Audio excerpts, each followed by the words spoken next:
Game day for the Buffalo Bills as they look to get to 2-0 on the season. First time on the road and first time playing against a divisional rival in the New York Jets this afternoon. The Barnes Firm Injury Report brought to you by the Barnes Firm. Injured for help, call 1-800-8-million. Ed Oliver out for this game, injured during the week in practice. Meanwhile, there are 4 players questionable for the Bills this afternoon. Tre'Davious White, Taron Johnson, Jordan Hancock, and Shaq Thompson. The Bills, meanwhile, elevating linebacker Keontae Jenkins and defensive tackle Zion Logue from the practice squad for today's matchup. As for the Jets, they will be without wide receiver Josh Reynolds, defensive lineman Jay Tufele, and running back Kenny Mwagnu.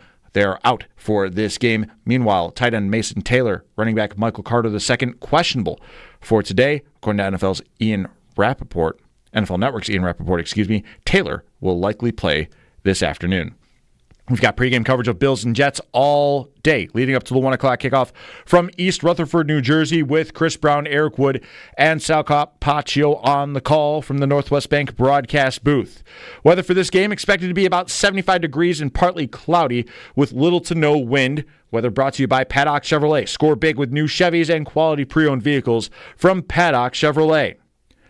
Around the NFL, according to ESPN's Adam Schefter, the Dallas Cowboys reportedly agreeing to a contract extension with offensive tackle Tyler Smith to the tune of 4 years and $96 million. The San Francisco 49ers already without quarterback Brock Purdy and tight end George Kittle against the New Orleans Saints today. Meanwhile, they're going to be waiting on a game-time decision for offensive tackle Trent Williams and wide receiver Jawan Jennings. The Browns expected to have running back Quinshon Judkins make his NFL debut today. Judkins, the last player to sign his rookie deal, also dealt with some offseason trouble earlier a couple months ago. This update is brought to you by Fiegel, Carr, and Joyce, your border attorneys. I'm Derek Kramer for the Buffalo Bills Radio Network.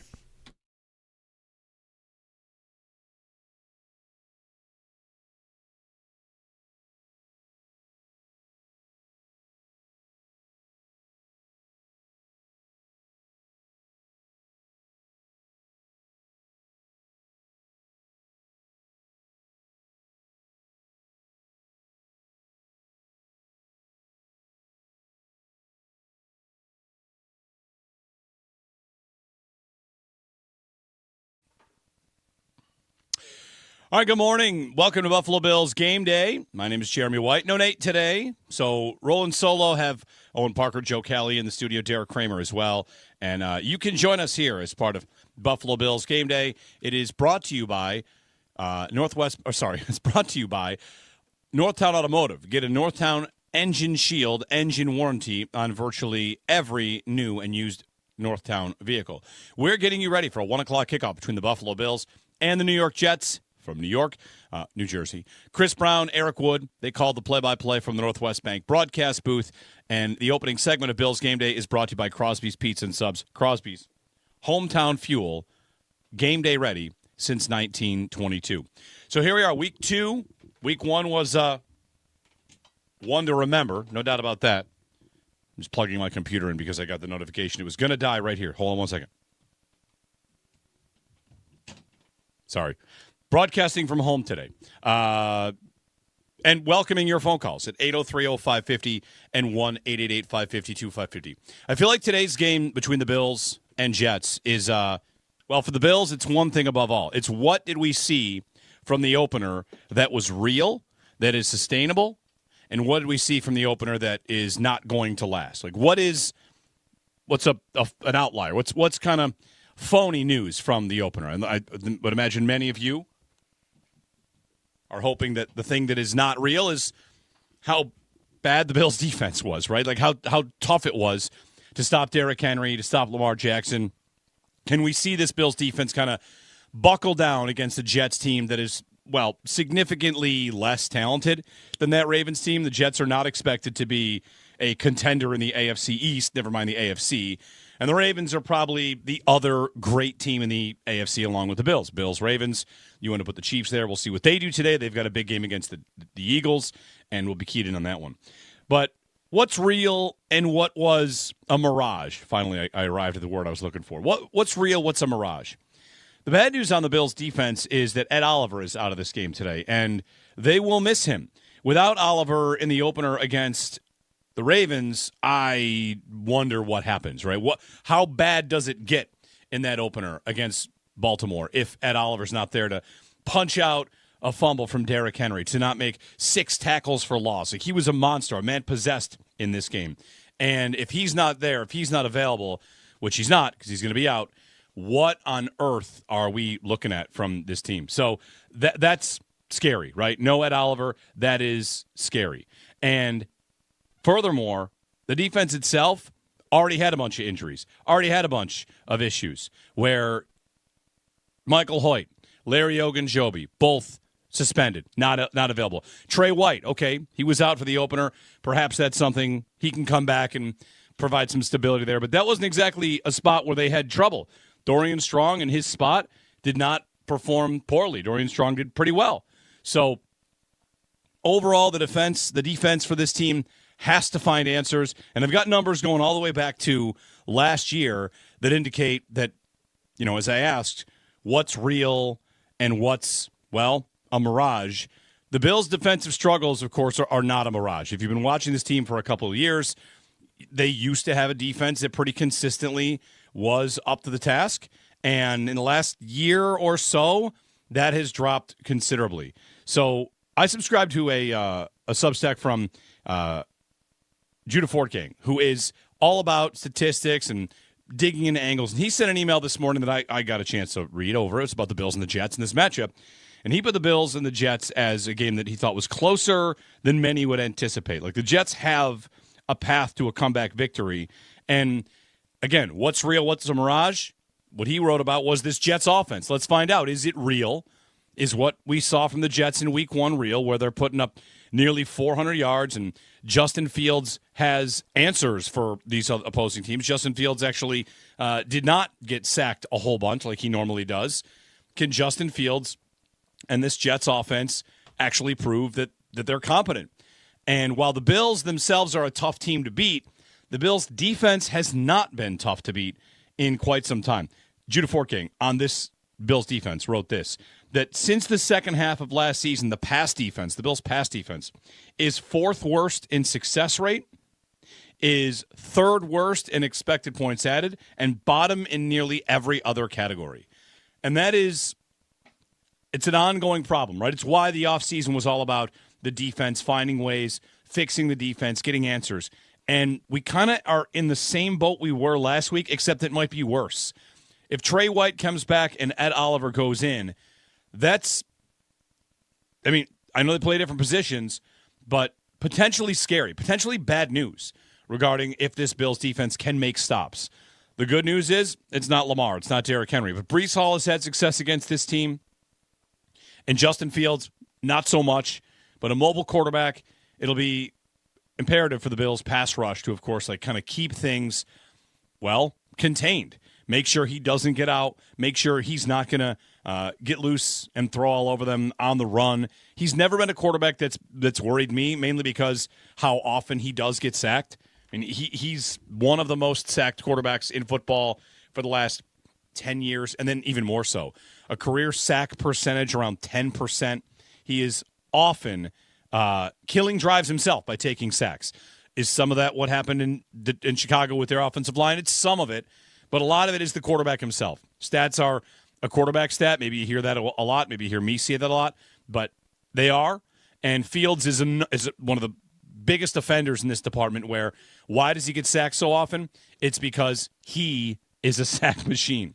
So maybe a big day from Joey Bosa. Maybe a big day from Daquan Jones, from A.J. Epinesa, Greg Rousseau.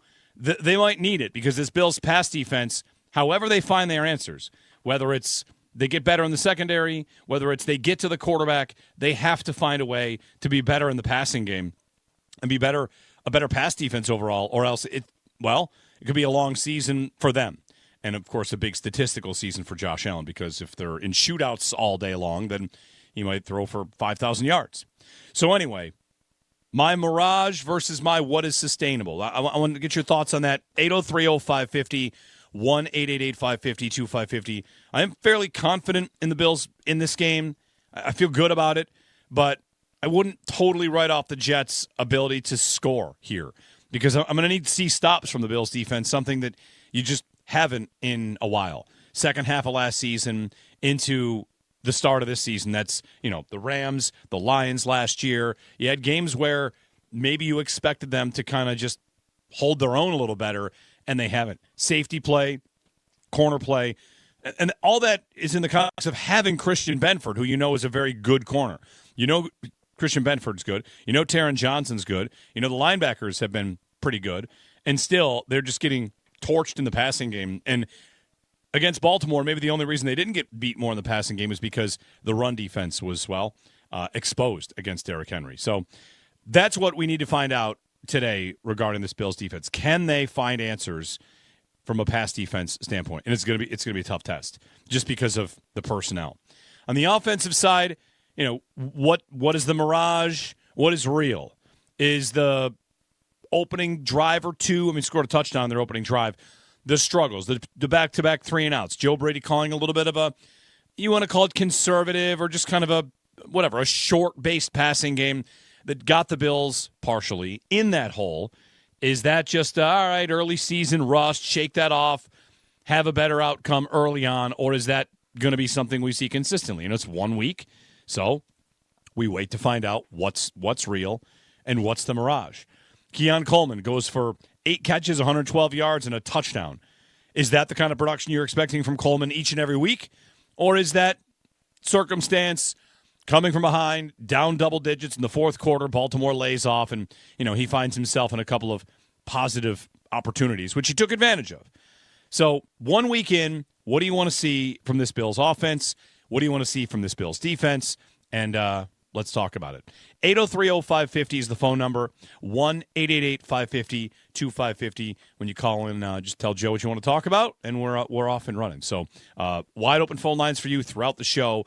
On the pregame show today, we'll talk with Sal Kapacio.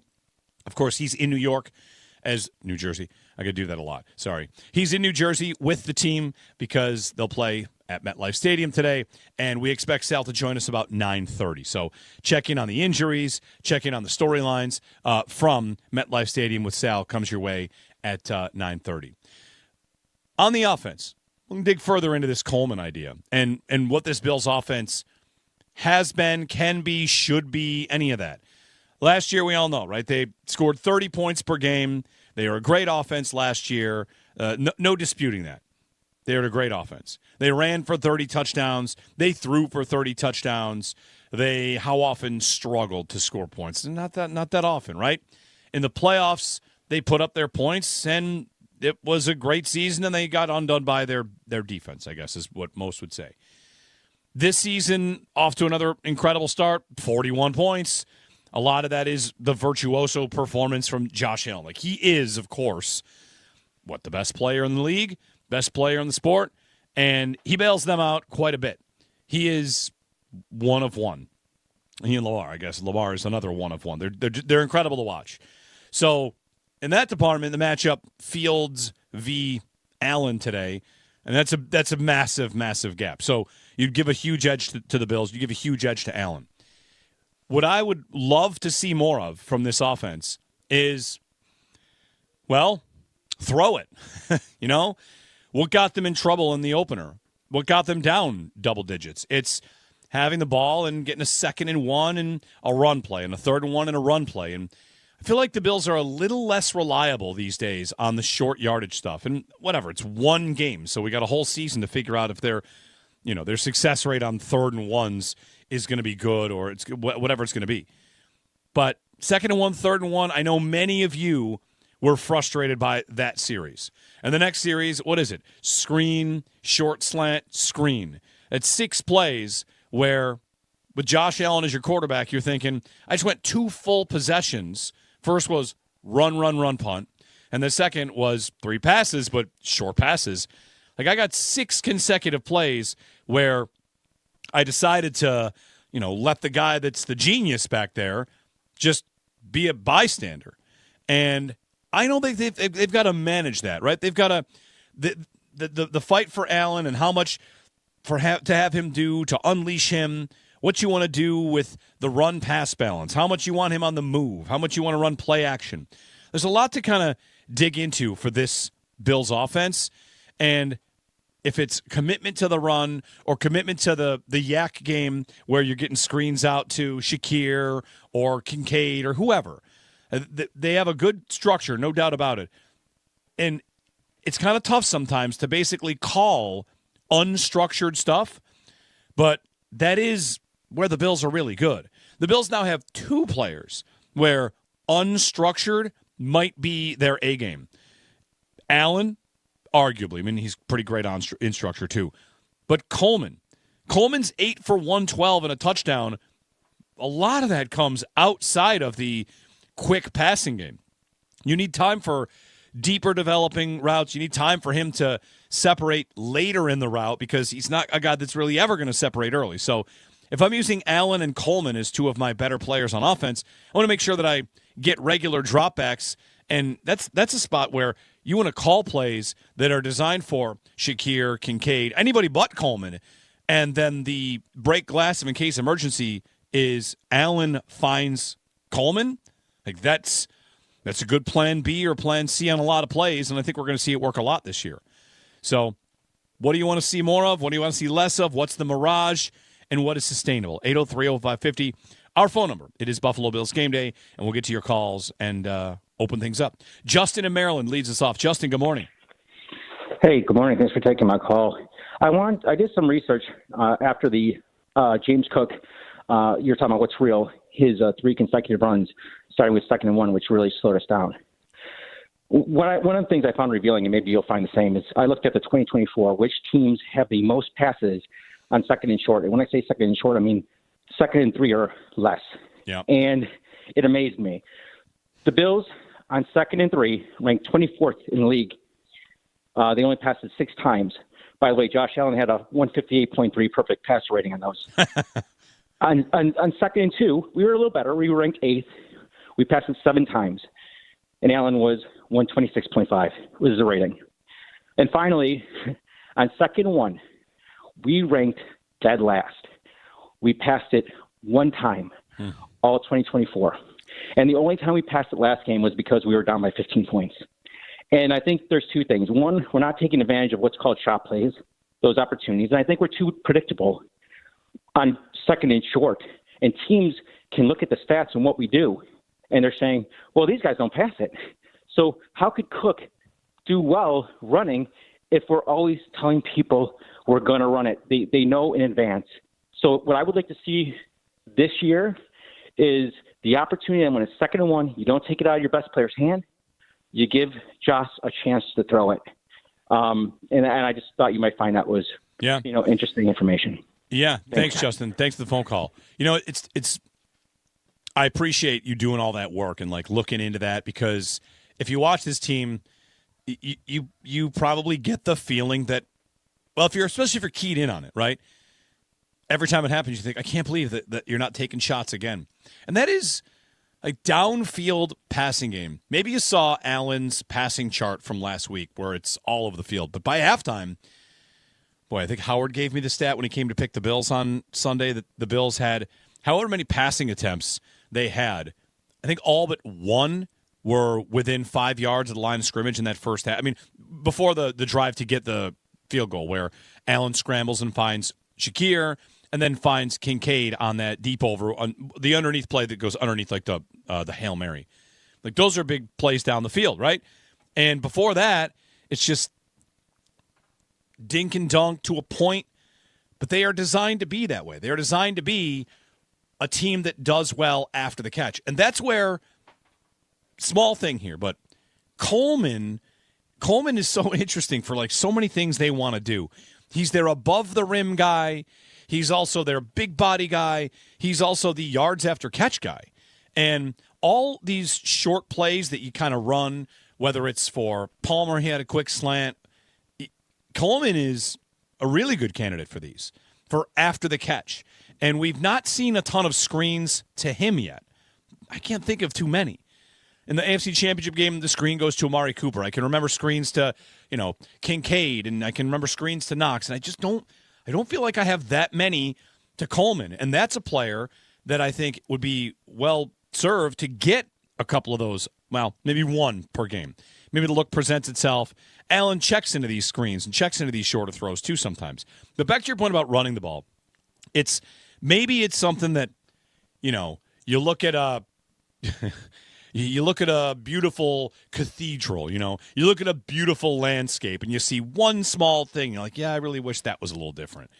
That might be Joe Brady on 2nd and 1. There's lots to like about what he does. He's convinced me that the way they run the ball is really important. They protect Allen. There are a couple things they do, though, that don't sit well with me. And I'd like them to be different, but whatever. Like, they win games at the end of the day. Like, they can point to the scoreboard, right? The two things are, 1, 2nd and short. 2nd and 1, if you want to go to 2nd and 4, they're a run-heavy team.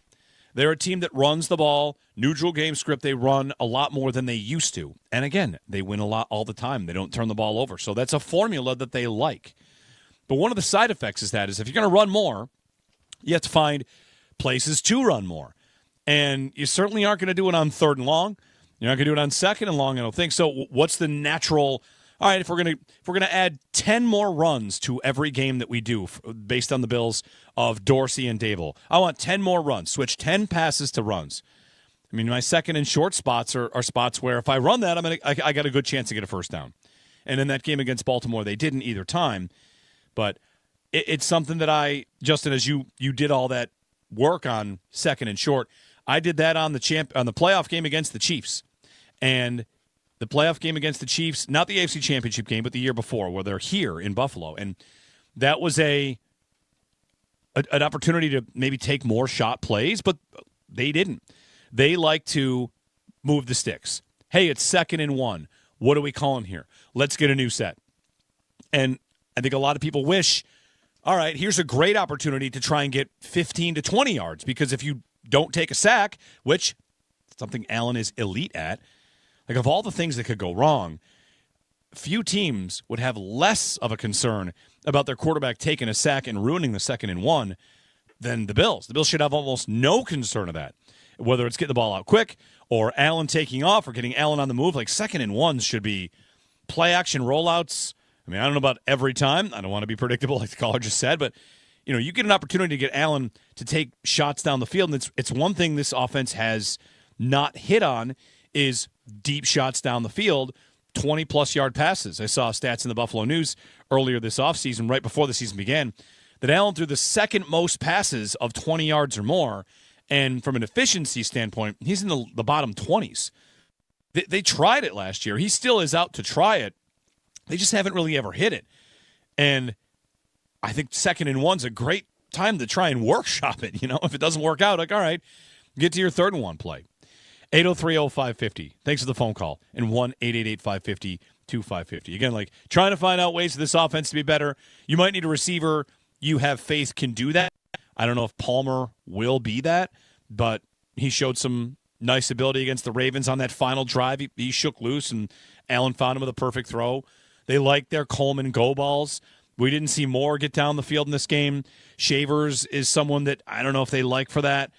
Shakir, it's not often been his game. So do they have a guy to do that, to take a shot play, if you want to call it a shot play? Like, we'll see. They've been searching for it. They talked about it a lot this offseason, and there's no obvious guy in that spot right now. Moore was one we thought to be that guy, but his use was, of course, limited in that opener against the Ravens. Mike in Ocean City is up next here on Buffalo Bills Game Day. Hey, Mike, good morning. Hey, good morning, Jeremy. Happy Elite Kickoff Day, by the way. This is like the greatest time of the year. Beautiful weather, man. It is unbelievable. So I'm right there with you. Yep. Yeah. So it's wonderful. Here's a couple things I want to look at from this game from an offense, and then I'm going to give you a defensive standpoint. But I want to see how well Keon Coleman's developed with the matchup of Sauce Gardner. I got to see that. And let's just say Keon struggles and he gets neutralized. Kincaid is really going to be the X factor for me, even taking that intermediate. He's not going to take the deep shots, I don't think, but that intermediate range play. But I'm really looking at Kincaid today. And then also the 2D tackles, man. We got to stop the run. That's the first thing that's on my mind. We put up 41 points last week, and we looked fine on offense. It's the defensive tackles. Are those rookies going to come in there and shut down what, to me, looks like a formidable run game? Yeah. That run game, thanks for the phone call. Thanks, Mike. That run game, like Breece Hall, what's everyone's memories of Breece Hall against the Bills? An 84-yarder, right? He can house call them. And that's, man, it's been a slow kind of move to this department. The Bills used to, under McDermott in the first however many years, with Poyer and Hyde, and I don't know how often we should still bring them up because they're a couple years removed, even though Poyer's on the practice squad here. Big, long plays, the Bills just gave up so few explosives. It really used to be the calling card of this Bills defense. And I guess some of the funny irony of it, if irony is the right word, is that the league has gone to a place where defenses have changed and taken away explosives or tried to take away explosives. And while that has happened, the Bills are kind of getting got for them way more than they used to. It could be I had 6 plays over 70 yards in 8 years I could remember. There's the Derrick Henry touchdown. There's Dalvin Cook against the Vikings. And now, I mean, Henry, of course, went for a couple. And if Hall goes for one today, all of a sudden this Bills defense is getting talked about as one that, hey, maybe Josh Allen is up for MVP again because less about the offensive storyline, but because the defensive storyline. If they're unable to make stops, he might get in shootouts. And they might find themselves in a shootout today against the Jets, which would be, of all the things to predict, these two teams do not often play a shootout. In fact, the Jets often have the Bills numbered defensively, and the Bills, don't have too much to worry about, whether it's Joe Flacco, Mike White, Zach Wilson, even Aaron Rodgers. Like last year against Rodgers, they were fine. It was close because Rodgers hit a Hail Mary at the end of the half. So 803-0550. Thanks, Mike, for the phone call. Open phone lines for you if you want to jump in. It's just me today, solo, and happy to take your calls. Jump in, fill some of these gaps for me. Give me your thoughts on Bills-Jets if you're confident, and where that opener really put you. We know the game was incredible. I want to get into that a little bit. Does it have you feeling a little better or a little shakier about where the season might go? Or, could just be about the same. I end up being pretty close to the same, but we'll get into that. 803-0550, 1-888-550-2550 to join us. It is Buffalo Bills Game Day, powered by Anderson Water, Power, and Air. And we've been getting connected with our fans, brought to you by Verizon, the official 5G partner of the Buffalo Bills. Be listening for the ECMC halftime show. ECMC, Go Where the Bills Go. Nate and Sal recap the key moments of the game and the first half and bring you up to date on the Skyworks stats of the game. Skyworks Equipment Rental, building America from ground up. If you're on hold, to get right back to your phone calls. So stay there or jump on. And it's time for a break. We're back in a snap. Brought to you by Snapdragon Apples, the official apple of the Buffalo Bills.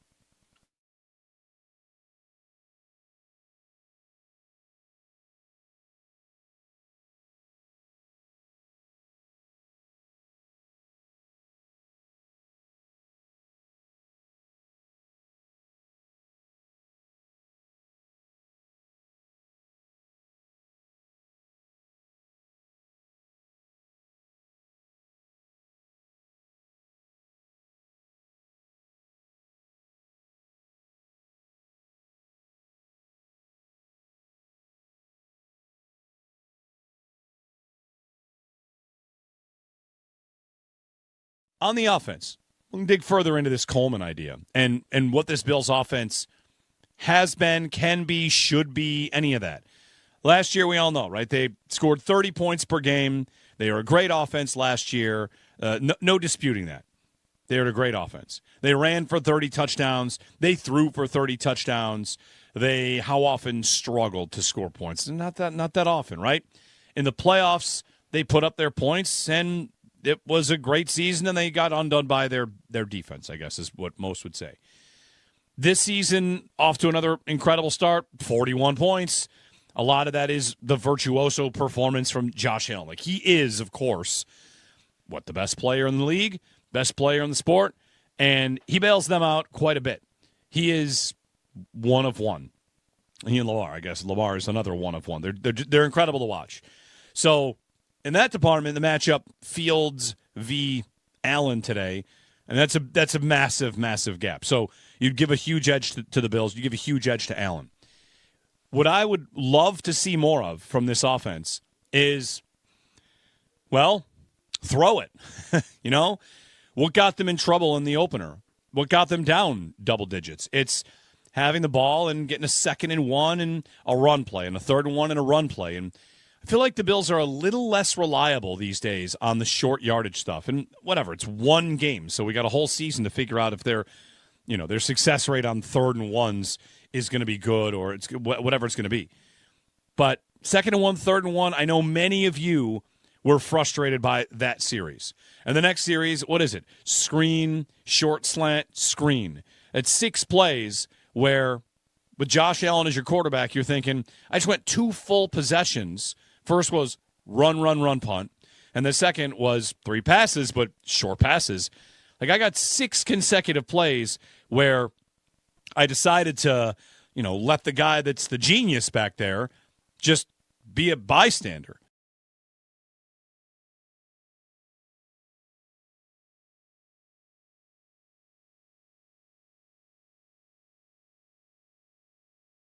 Bad news on the Bills' defense is that Ed Oliver is out of this game today, and they will miss him.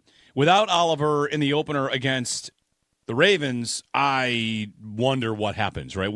How bad does it get in that opener against Baltimore if Ed Oliver's not there to punch out a fumble from Derrick Henry, to not make 6 tackles for loss? Like, he was a monster, a man possessed in this game.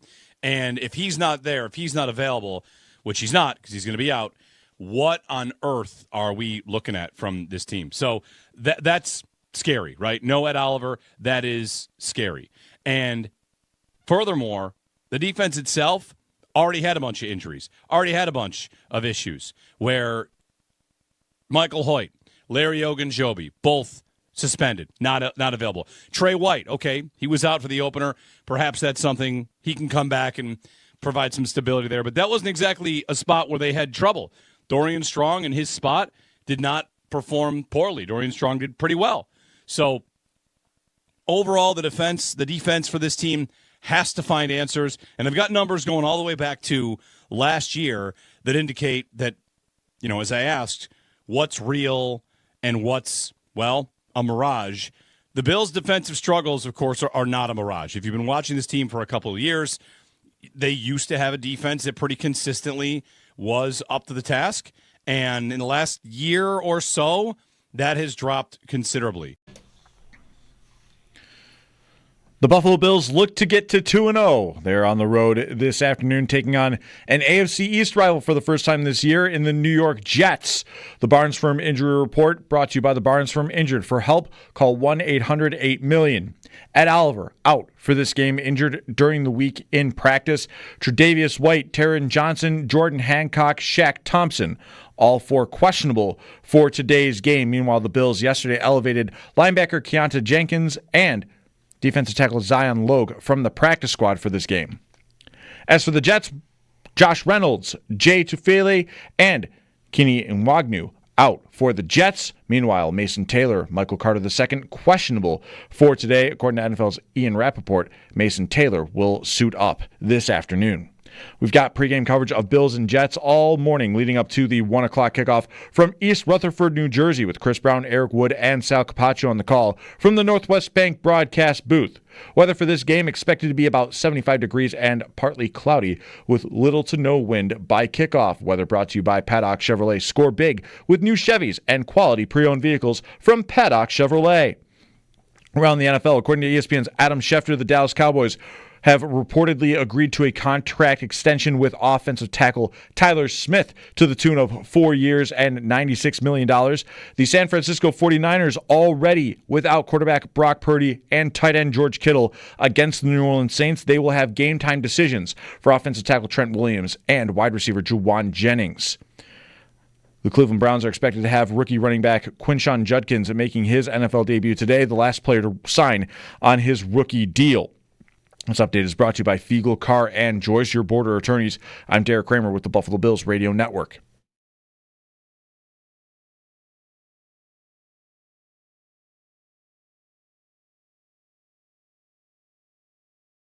I believe it has unfolded as we had hoped. Even though you win, that win can cover up some things. So you want to make sure you're digging deep into the body of the work and the conversations that need to be had and technique things that we need to improve on fundamentally as well, and that we're moving our team forward, making sure we are emphasizing those areas, those key areas for ourselves and the players individually and then the team collectively.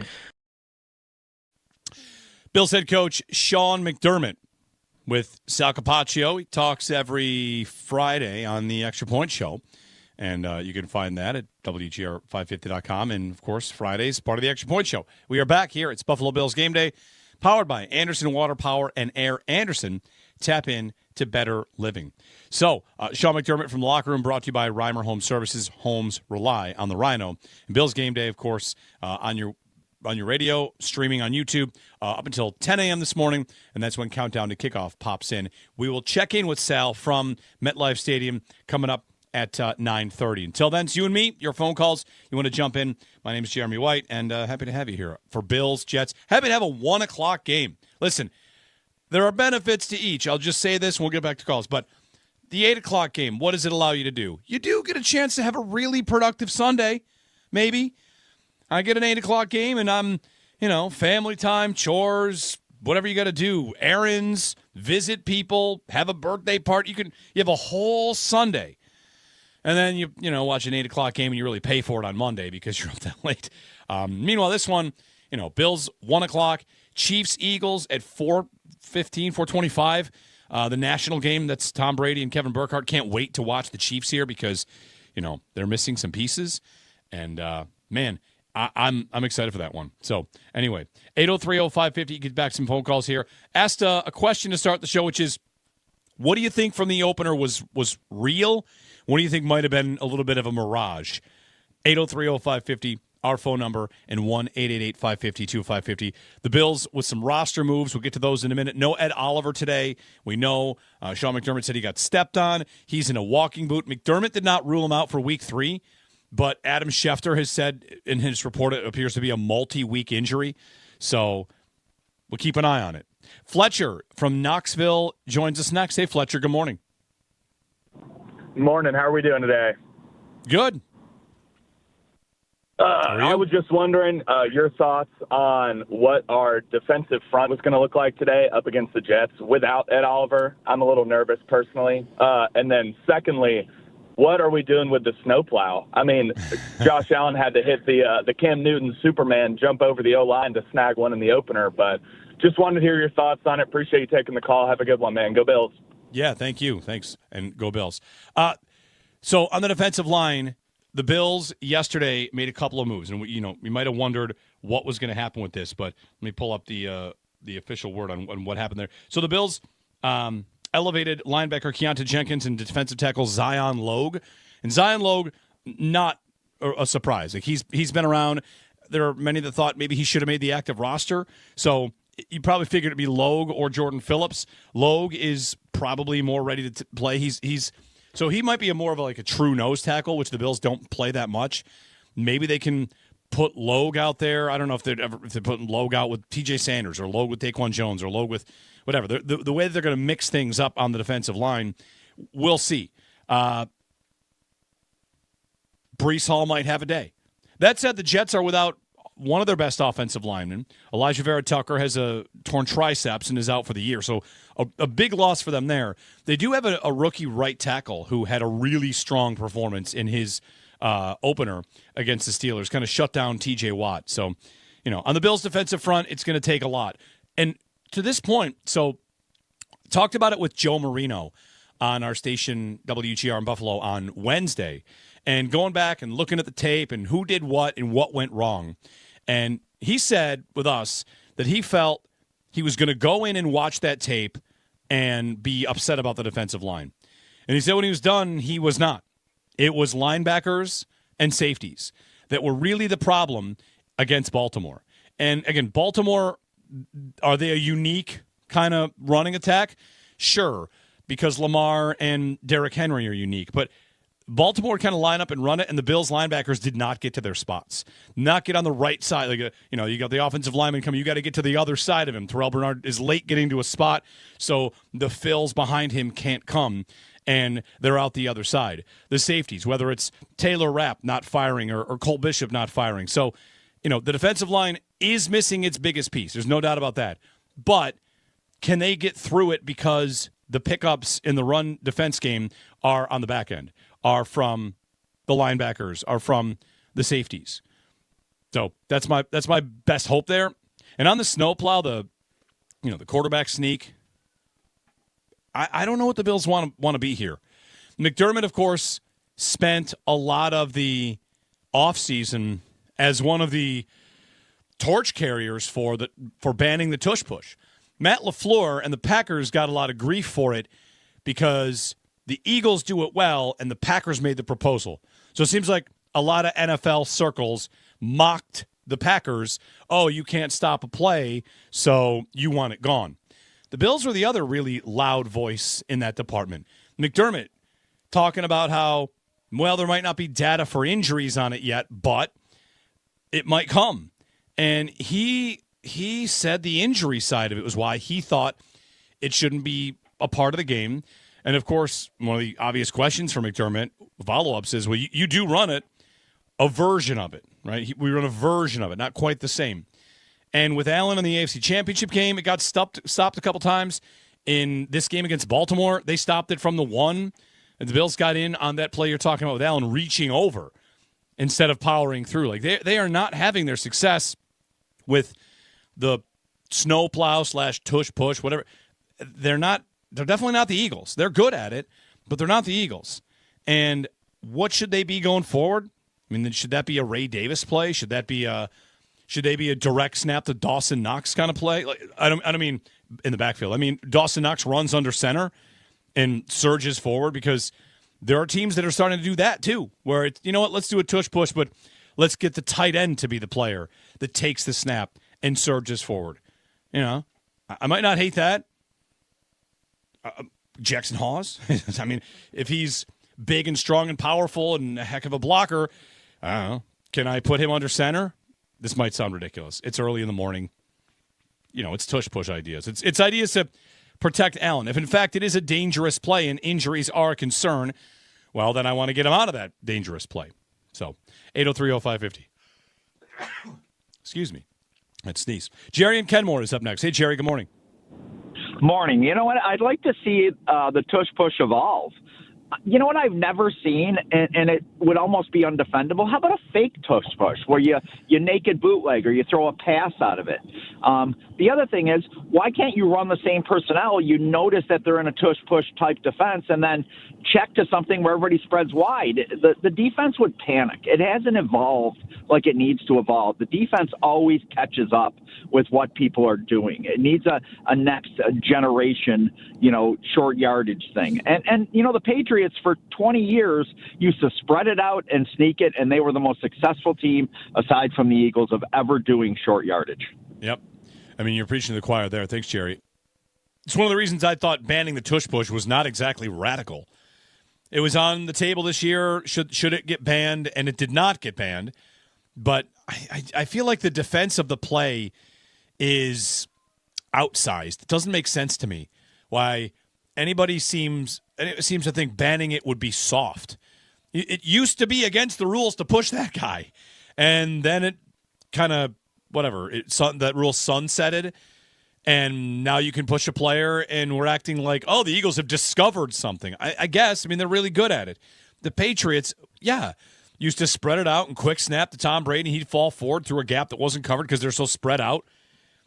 I tend to think that if you spread it out, you might have a really good chance. You have Josh Allen, and all these teams are in love with it because the Eagles are so good at it, bringing all the defenders directly to the football. The evolution of it, which you bring up, like you've never seen somebody fake it. There was one, college ran it. I forget which team, so forgive me. A college team snapped it through the legs of the quarterback, who then fell in like a tush push. And the ball goes all the way back to a tailback who's way back in the formation, who maybe people thought was going to push the quarterback.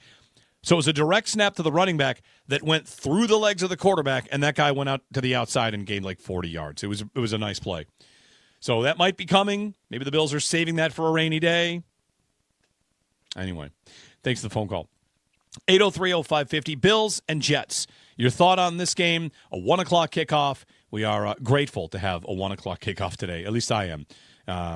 And then Chiefs-Eagles. I'm so ready for that. Other games of the day. I want to give you 2 games to watch, of course. I mean, you're watching Bills-Jets, but keep your eye on the scores. 2 different games today. I'll give you those when we get back. There are 2 games in the AFC. Both should matter to the Bills, and both will start to change the storyline of the early seasons, not Chiefs and Eagles. 2 other games within the AFC you should care about coming up next here on Buffalo Bills Game Day. It's time for a break. We'll be back in a snap. Brought to you by Snapdragon Apples, the official apple of the Buffalo Bills.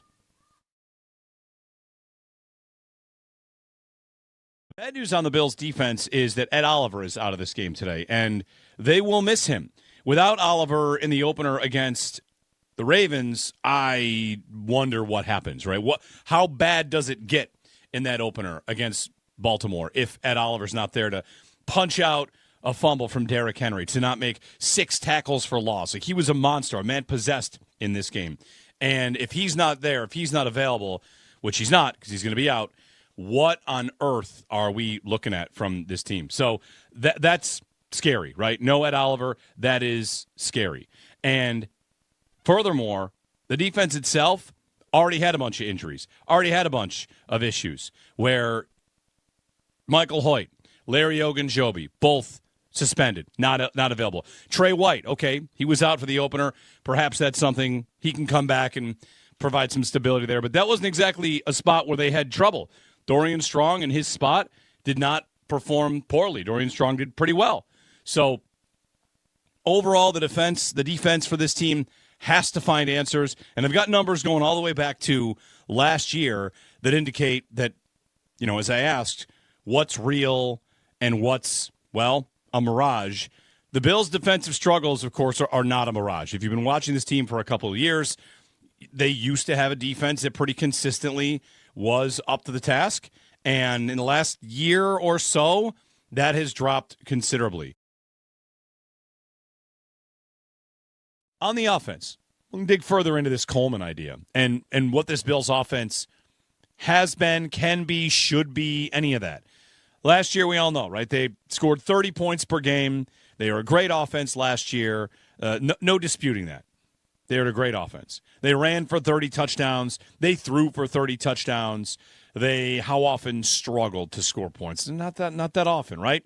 In the playoffs, they put up their points, and it was a great season, and they got undone by their defense, I guess is what most would say. This season, off to another incredible start, 41 points. A lot of that is the virtuoso performance from Josh Allen. Like, he is, of course, the best player in the league, best player in the sport, and he bails them out quite a bit. He is one of one. He and Lamar, I guess. Lamar is another one of one. They're incredible to watch. So in that department, the matchup Fields v. Allen today, and that's a massive, massive gap. So you'd give a huge edge to the Bills. You give a huge edge to Allen. What I would love to see more of from this offense is, throw it. What got them in trouble in the opener? What got them down double digits? It's having the ball and getting a 2nd and 1 and a run play, and a 3rd and 1 and a run play. And I feel like the Bills are a little less reliable these days on the short yardage stuff. And whatever, it's one game, so we got a whole season to figure out if their success rate on 3rd and 1s is going to be good, or it's whatever it's going to be. But 2nd and 1, 3rd and 1, I know many of you were frustrated by that series. And the next series, what is it? Screen, short slant, screen. It's 6 plays where, with Josh Allen as your quarterback, you're thinking, I just went 2 full possessions. First was run, punt. And the second was 3 passes, but short passes. Like, I got 6 consecutive plays where I decided to, let the guy that's the genius back there just be a bystander.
Like I said, it's just one game, but it is a great start, and that's expected. It's expected for me to go out there and make the plays that I make, and wins expected too. So, I guess it's pretty validating in a sense. I guess you can say that, but, it's just, when you put in the work, you have a different expectation for yourself. And when the guys around you see the work you put in and they know what you're capable of, their expectations change. And when you meet them, it's not a big cahoots part. It's like, let's keep it going.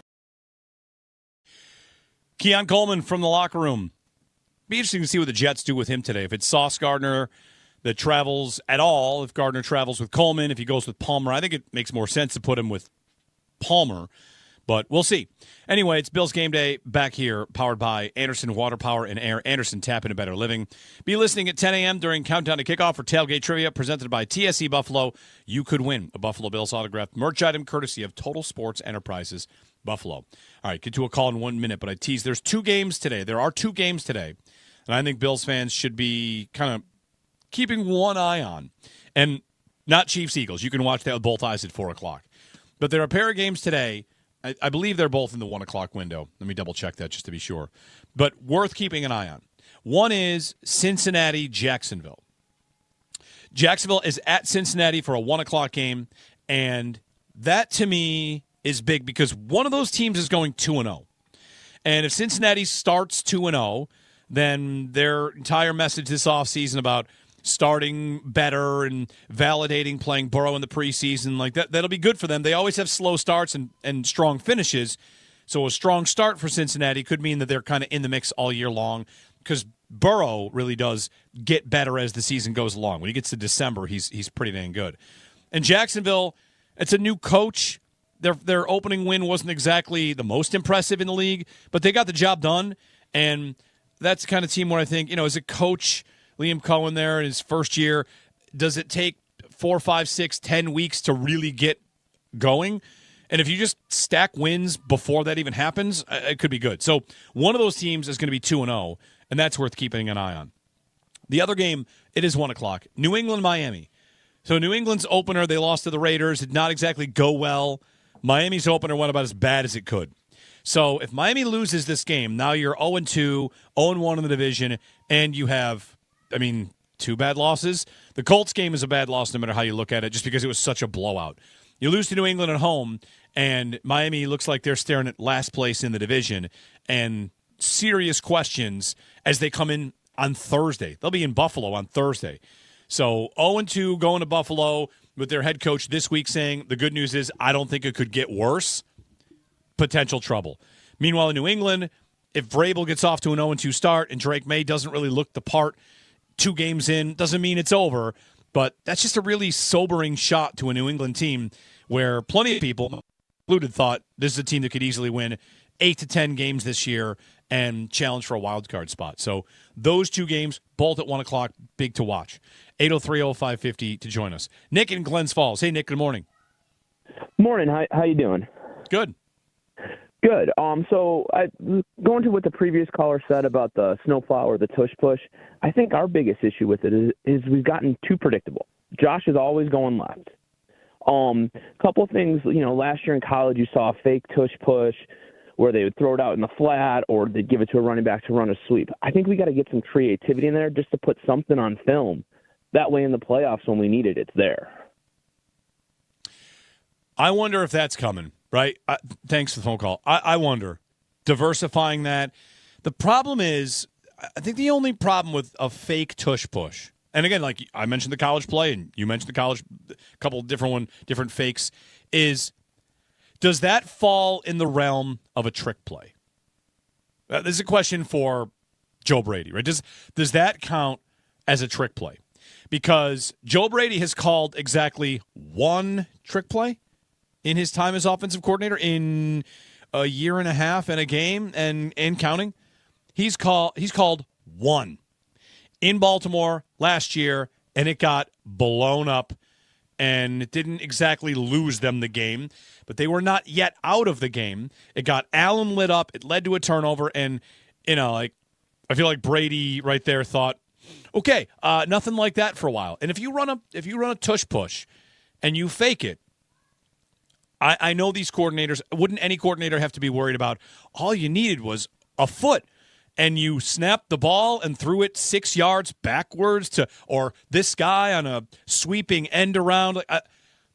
I'm not saying it wouldn't work. I like the one I saw in college. It just takes a little bit of craziness, a little bit of guts to take a play that hits on what consistency?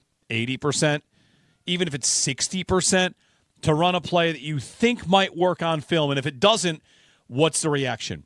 Like if the tush push doesn't work, what's the coordinator say? Got to block it up better. It's not really on a coordinator. You call that play as a coordinator, it gets stopped, it's not your fault. And if you call the fake one where they pitch it to a sweeping Elijah Moore and the pitch gets bobbled and it could work, of course, but the pitch gets bobbled, he gets caught in the backfield, they lose 2 yards, they turn it over on downs. All of a sudden, it's, what are you doing there? You have Josh Allen just fall forward.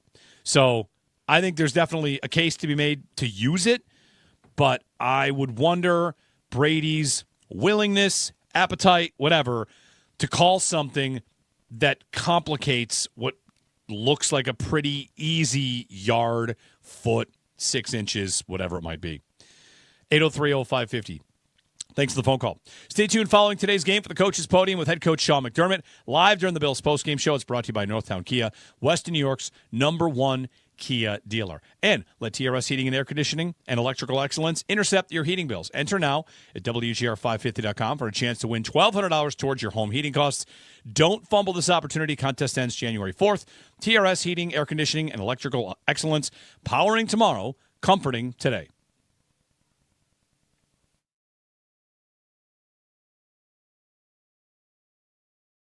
On the offense, we'll dig further into this Coleman idea and what this Bills offense has been, can be, should be, any of that.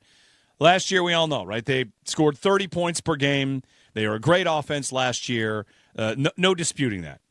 They were a great offense. They ran for 30 touchdowns. They threw for 30 touchdowns. They, how often, struggled to score points? Not that often, right? In the playoffs, they put up their points, and it was a great season, and they got undone by their defense, I guess is what most would say. This season, off to another incredible start, 41 points. A lot of that is the virtuoso performance from Josh Allen. Like, he is, of course, the best player in the league, best player in the sport, and he bails them out quite a bit.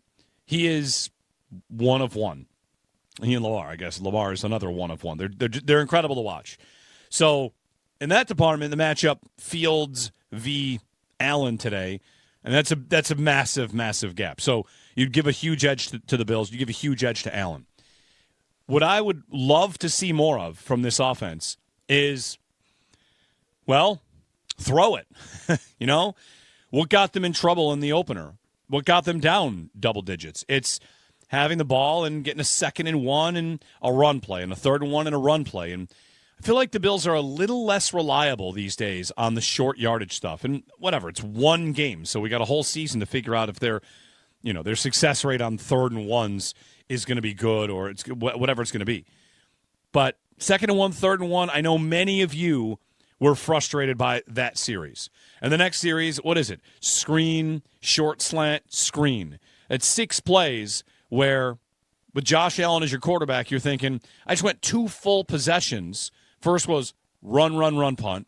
And the second was 3 passes, but short passes. Like, I got 6 consecutive plays where I decided to, let the guy that's the genius back there just be a bystander.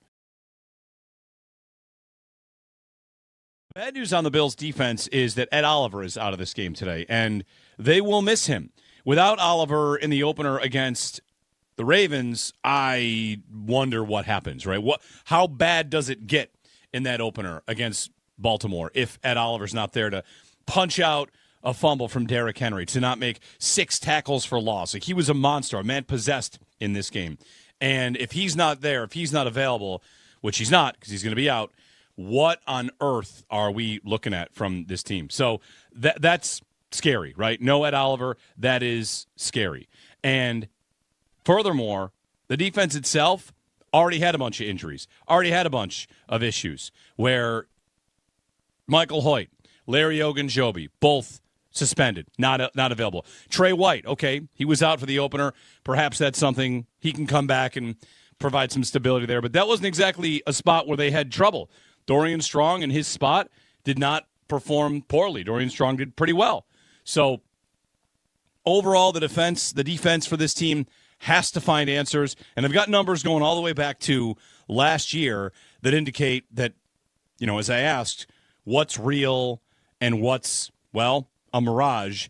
The Bills' defensive struggles, of course, are not a mirage. If you've been watching this team for a couple of years, they used to have a defense that pretty consistently was up to the task. And in the last year or so, that has dropped considerably.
Game day for the Buffalo Bills as they take on the New York Jets this afternoon and looking for a chance to improve to 2-0 on the season.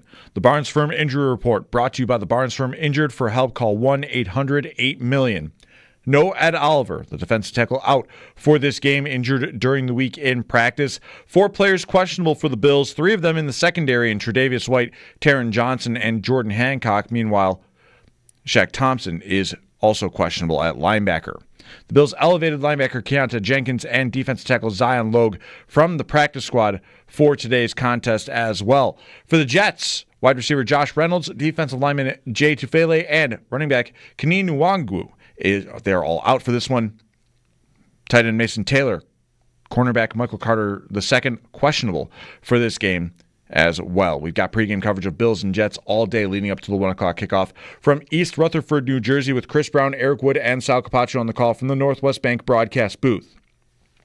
Weather for this game expected to be about 75 degrees and partly cloudy with little to no wind for this game. Weather brought to you by Paddock Chevrolet. Score big with new Chevys and quality pre-owned vehicles from Paddock Chevrolet.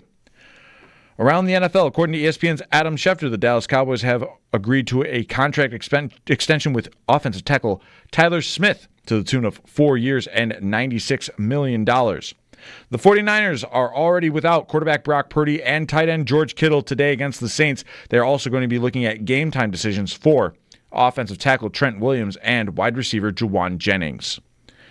The Cleveland Browns expected to have rookie running back Quinshon Judkins make his debut today. Judkins was the last player to sign a rookie deal. This update is brought to you by Fiegel, Carr, and Joyce, your border attorneys. I'm Derek Kramer with the Buffalo Bills Radio Network.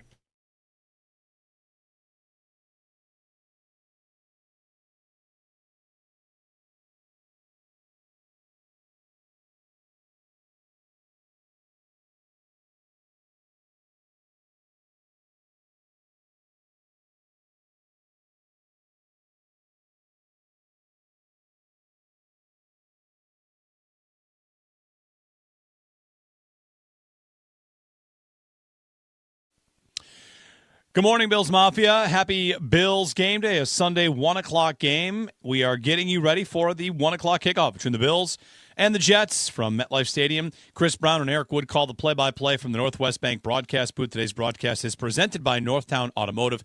Get a Northtown Engine Shield engine warranty on virtually every new and used Northtown vehicle. And be listening today for the ECMC halftime show. ECMC, Go with the Bills Go. Nate and Sal recap the key moments of the first half and bring you up to date on the Skyworks stats of the game. Skyworks equipment rental, building America from ground up. Maybe you're out driving to the grocery store, early morning run, beer, chips, soda, whatever you need, pizzas. You know, the vibe of a Sunday game day. You know, you walk in the big grocery stores and just a buzz in there. Everyone's wearing their gear. It's kind of like a snowstorm. You got to get in there before the snow hits. This is the Bills and the Jets hit 1 o'clock today from MetLife Stadium. So excited for the game and excited to talk about it with you at 803-0550 here for our pregame show as we're off and running. I'm Jeremy White. No Nate today, just me. And countdown to kickoff starts at 10 o'clock. Sal's going to join me next segment from MetLife Stadium to chat about this matchup, about Ed Oliver being out, about what we could get as a result of that, how the team might look different up front. So plenty to get to. I also was going to bring something else here and it just escaped my mind, so I'll have to get back to it. 803-0550, 1-888-550-2550. Bills and Jets, 1 o'clock. The Chiefs and Eagles is the national game at 4 o'clock, and Patriots, Dolphins, 1 o'clock. Bengals, Jaguars, 1 o'clock. A couple of just interesting games. The Ravens are off to play the Browns. I saw Greg Olson talking about this with John Gruden, and he was asked, I forget who asked the question, but they were talking about week 1, and the question was, who should feel better, the Bills or the Ravens, based on how the game went? And it's kind of funny, right? Like, Greg Olson, he's really good. He's a great analyst. He did the right thing here, where he said, well, anybody's going to tell you the coach of the winning team is going to be feeling the best. And he said, everything the Bills have to fix, they got a lot to fix, but when you can wrap that in a win and get to work, it's a good week to be a Bills player, a Bills fan. Like, get to work. Hey, we got away with one. We won the game, but boy, we have some stuff to fix. And then he walked all the way over to the Ravens side of things and said, but if I'm the Ravens, I probably also feel pretty good because what they did to him appeared to be sustainable. They did whatever they wanted offensively. Run the ball, pass the ball. Their defense got a little unlucky along the way with the deflection touchdown. If you're Baltimore, you're thinking, whatever. We went toe-to-toe on the road, and we lost to an alien quarterback and a freak show kind of play or two. So his takeaway was basically that both teams should be feeling good, and that might be right. How do you feel about these Bills 1 game in? Any different, better, worse, any different at all after their game against Baltimore? Let us know at 803-0550 and 1-888-550-2550. Offensively, I'm about the same. Josh Allen remains Superman. Defensively, it's not fun to say, but I want to kind of remind myself, and you guys out there, remind me, just wait until November, wait until mid-October. I know they have a lot of new pieces. I know they're missing pieces. The first-round pick is missing. One of the top free agents they signed is missing. Like, there are pieces here that matter, and injuries do matter. Safety, linebacker, those positions are not injured, and they were troublesome in week 1, so we'll see if they can have a bounce back. So 803-0550 to get us started here in hour number 2 of Bills Game Day. Patrick joins us next. Hey, Patrick, down in Jets country. Good morning. Hey, how's it going? Good. You know, just a couple things. If you could just make a couple of points. I thought that what was it, Collinsworth? I thought he was out of line. He was like ridiculing Cole Bishop when he got knocked down. I mean, come on. You know, you played the game. He shouldn't have been doing that. But I just want to answer your question. A little surprised. Audric Estime, he was cut by the Broncos. And, you know, the Bills had brought him in for a workout. The Eagles got him. I was just surprised they didn't. Because he's a guy who you better have, like, a busload of people to try to tackle him. And he's young, you know. But and also, what do you think? You think they might pick up that Gibson guy? The guy the Jets dropped? Yeah. No. What for? Yeah. Just to be a return man? Yeah, I mean, we got a good view of that in that Aaron Rodgers game. And I want to just give you 2 reasons why I don't feel good about this game. And it's not even the Ed Oliver thing. Aaron got hurt. I mean, Josh got hurt there a couple of years ago down there. Remember the guy hurt him? And then also that crazy game when Aaron Rodgers gets knocked out and we're like, lost that, you know, and then we lose, you know. But I'm just hoping we can stand up to it. I think the Jets. I think they're still going to need like 8 games to get their house in order, and hopefully we're going to, run all over them. Yeah, thanks for the phone call. Thanks, Patrick. A couple of points. One, on Audric Estime, I just don't think the Bills have any need for anybody else at running back. They like the group they have, and I do too. Estime might be a bigger kind of body, and I just don't see it. When the last of the Bills brought in a guy like that they wanted to kind of thump, I mean, I guess Ray Davis has that role now, but I'm not too worried about it. On the return man, Gibson, who got cut by the Jets, the Bills already have a former Jets return man. That's Brandon Codrington. They traded a 7th to get him. So I don't think so. Gibson got cut because he fumbled. It's one of the reasons the Jets lost that game. They go back and forth with the Steelers. They had a 9-point lead on the Steelers, the Jets did. And Pittsburgh scores a touchdown. On the ensuing kickoff, Gibson fumbles, and that's why he's cut. Like Aaron Glenn trying to send a message, not going to tolerate that, and he's gone. So I don't think the Bills have much need for him personally. 803-0550. Thanks for the phone call. What else was in there? This matchup. Oh, funny games against the Jets. We've had our share, right? Going back to the loss where Josh throws 3 interceptions and they lose in an overtime punt return touchdown. Weird one. That's the Aaron Rodgers gets hurt game. Those are all 3 in the same game. Rodgers with a Hail Mary last year. The Bills did win the game. And what is it? The one where Mike Williams runs the wrong route and Rodgers calls him out, saying you got to stay on the red line, something like that. Yeah, these games have gone strangely. I will say, like, we'll see about this Jets defense. I don't think it's nearly as good as it was back when it was giving the Bills trouble. When it was giving the Bills trouble, they still might have some nice pieces up front, but their second corner, Brandon Stevens, is a liability I think the Bills can attack. If Coleman gets Brandon Stevens, you might see some interference calls drawn. I mean, Stevens not very good. And if the Jets put him on Coleman, I think Coleman becomes a big-time target. Kincaid, Shakir, like who else is going to do it on this offense? We'll see. The everybody eats mantras out there, and whichever matchup they like is the one they might go to. But I feel like with the Jets, I would go into these games nervous in years past because when Robert Saleh got the job, of course, he's been fired. Rodgers kind of had that all happen, like the Aaron Rodgersing of the Jets dismantled the good things that they had. They had a defense that at the start was pretty rough, but had answers against the Bills. And then that defense got better and better, and it always seemed to have answers against the Bills. They could bait them into bad decisions. They could bait Allen into bad decisions. Thinking of highlights down there, whether it's the 3 picks or he's trying to jump over some guys and McDermott points to his head and says, play smart. Like they always seem to get Allen to embrace his worst instincts. That's what the Robert Saleh defenses did.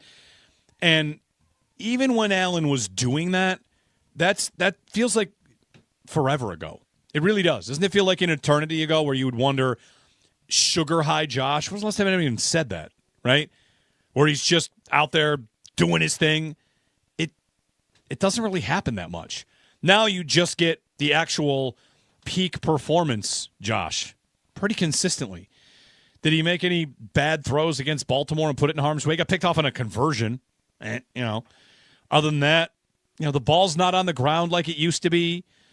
The ball's not getting picked off like it used to be. Even turnover-worthy plays. Like his numbers are respectable. And I feel like the Jets were really good at getting him to kind of drift back to his worst habits. And if they do that today, okay, we'll see. But it just feels like it's been a long time since anybody has successfully gotten him to do that. Corey in Rochester is next up. Hey, Corey, good morning. Welcome to Buffalo Bills Game Day. Good morning, guys. It's good to have you to be on here this morning. I also want to talk about last week. That was bad play calling by the defense. I was at that game against the Ravens. That was really bad for the play calling. But obviously, I'm thinking today for the Jets, this is going to be some type of play calling that hopefully isn't better. And I'm also expecting this to be a trap game because this is really some type of game we need to have. And Josh Allen really needs to throw to Keon Coleman today, and with Khalil Shakir, and get the receivers and the running backs all involved today. This has to be a game Buffalo needs to improve on. Even trying to force some turnovers is something that we need to see today because this is a type of matchup we need to see here today happen and try to get a victory for Buffalo to go to 2-0 today. All right. Thanks for the phone call. Coleman. Force the ball to Coleman? How many targets do we want for Coleman? This is one of the things about this current stage of the offense that they're in is I thought it would happen last year, and it really never did last year. Someone will eventually emerge as, unless you consider Shakir that. Shakir has been that. And we're kind of waiting for Kincaid to be this. Like, where's the Kincaid is a matchup problem the whole game kind of game? They don't really feed him as much. Maybe today's the day where they get Kincaid down the field. They've tried that a few times. Coleman, how many targets does he get? It depends. I would imagine if Sauce Gardner is on Coleman, he might not get any targets. Maybe not. I mean, Coleman's going to have a size advantage on almost any defensive back he plays against. And size, not just like height, but strength, he's a bully. If Sauce Gardner is covering Coleman, I don't expect Coleman to be open in the first 10 yards of any play. You're looking for him on rollouts. You're looking for him on plays that are out of structure. So we'll see how they do that.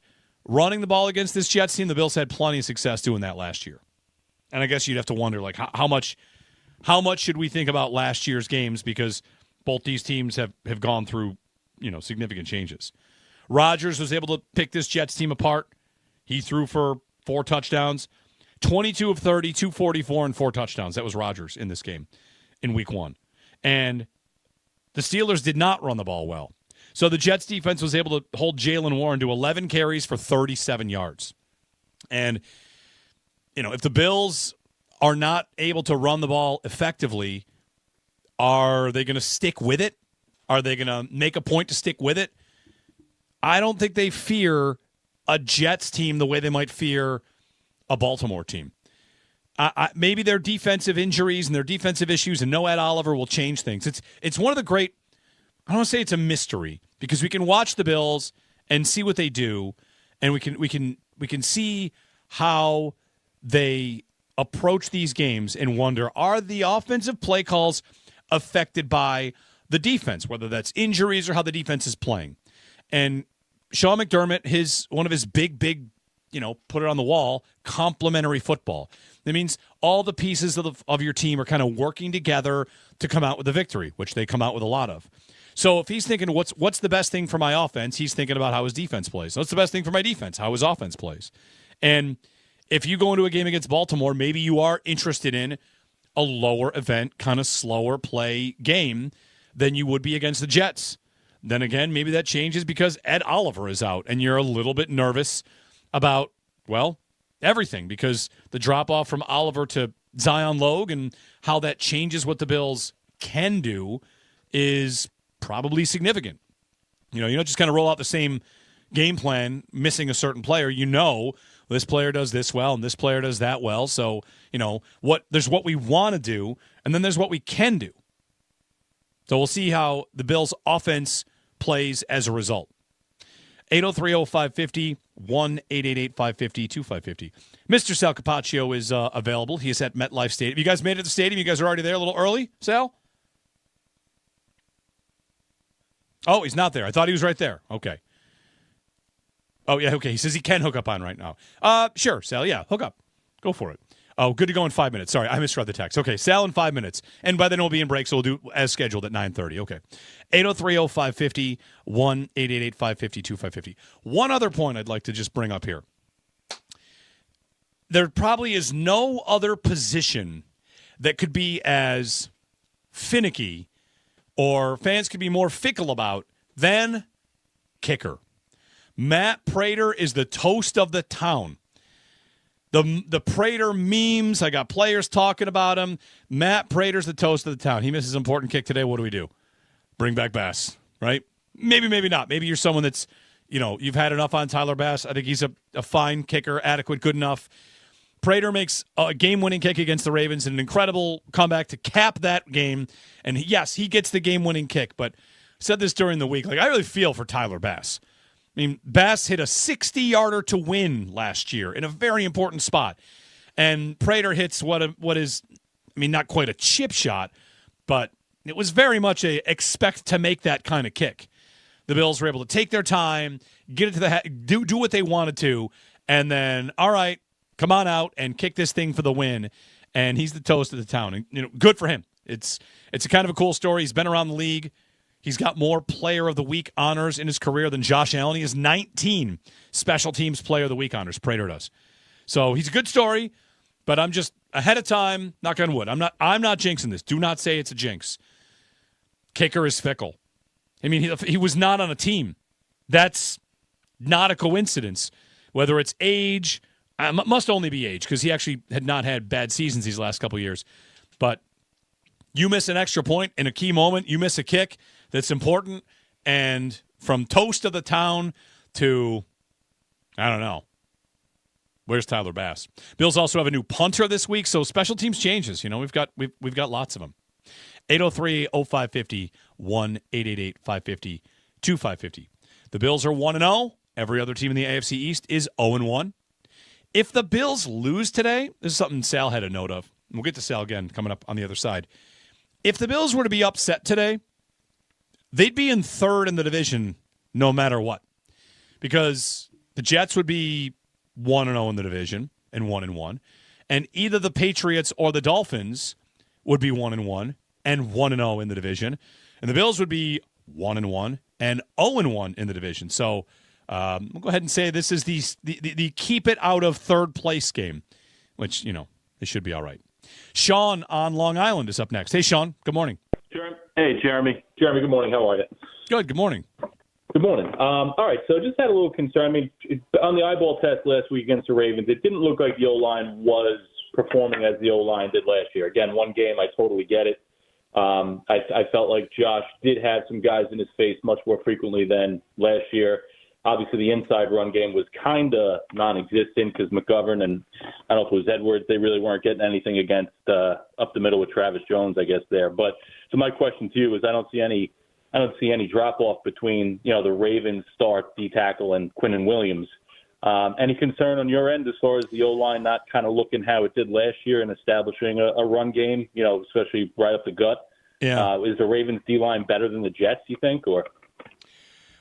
It's a good question. Thanks, Sean. This is one of those things that I like, your observation. The idea is one game in, all we can really do is judge Bills v. Ravens, Jets v. Steelers. And what will that look like when the Ravens and the Steelers play? And what will that look like when the Bills and the Jets play?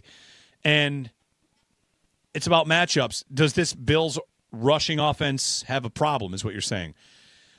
I don't know. Like, today might be a good time to find out. Pittsburgh did not run against these Jets. They had a lot of trouble. They put up 34 points and along the way ran for nothing. Mentioned 11 carries, 37 yards for Jaylen Warren. Nothing. Will the Bills be adamant? Will they be out to prove they can do it? They're going to love what Jackson Hawes put on tape in their first game. Jackson Hawes, 5th-round rookie, tight end, best blocking tight end Joe Brady ever evaluated. Lots to say about Jackson Hawes and what he does in the blocking game. And the tape in week one lived up to the hype. If you heard people talking about how good of a blocker he is, they watched him in week one and they said, oh, yeah, this guy's legit. So as they find their own strengths, this Bills offense, as they see how Josh Palmer works in, as they see how Jackson Hawes works in, how Elijah Moore works in. Can I treat Curtis Samuel like a new player? He's often not a part of this offense. He missed all of camp in preseason and was inactive last week. Like, as they find what they can do well, they'll lean on those things, right? And does that mean that they're going to lean into the run today, even if it's not working? It's a good question. The line itself, returning everybody, I would have confidence in the line. I don't know which one player I would be thinking had some sort of drop-off on the way. So whether it's a matchup or it was just the fact that, why didn't the Bills run for very many yards? Is it because they were playing catch-up the whole day? And they get down 10 points in that game, in part because they got a couple of runs stuffed, and they kind of gave up on it as, well, I was happy to see. I don't want them to stick with it longer than they have to. And to the point about, it's something else, I guess they're writing these things down early in the morning. To the point about, yes, the offensive line protecting and Allen on the run. I am of the belief, if you know me and listen to me, you might be shocked to find this out. I'm of the belief that the reason Allen was scrambling early in the game and running all the time is because his receivers would not get open. He had nobody that could separate and get open early in that game. It's not until Baltimore has a big lead and they're backing off, or if it's the end of half situation, he can find a few plays down the field. But when the Bills were on like a neutral game script, they could not get the ball to anybody down the field. And Allen was making it all happen. On the broadcast, Collinsworth was saying that Allen might need to trust that he has the protection a little bit more. And that might have been right. But to my eye, it was more of I don't think he doesn't trust the protection. I think he knows early in the game, I've got to buy more time for those guys to get open because nobody was. It was a big-time theme of that game right up until the fourth quarter when they started, throwing it wherever they wanted to. 803-0550. It is Buffalo Bills game day. Jeremy White with you. We are streaming on YouTube, and Sal's coming up next segment. I just noticed the WGR Sports Radio 550 YouTube page. We have 9,900 subscribers. We're, of course, pushing on our way to 1 million or 10 million. I don't know, whatever. We're at 9,900, so be a part of a push right now to get us to over to 10K. That'd be kind of cool, right? Do it on a Sunday. Good vibes for the Bills. So if you're not subscribed to us, you want to see, whenever we're on, we're streaming all the time on YouTube. You can, of course, catch us on the air, catch us on the Odyssey app. But our streams are up, and Sal will be joining me from MetLife Stadium. So pop on, put it in YouTube, WGR 550, hit subscribe, and then tune in next segment as I bring Sal in from MetLife Stadium. It is Buffalo Bills game day here on the Buffalo Bills radio network. You can be listening for the ECMC halftime show coming up at halftime. ECMC, Go the Bills Go. Nate and Sal recap the key moments of the first half, bring you up to date on the Skyworks stats of the game.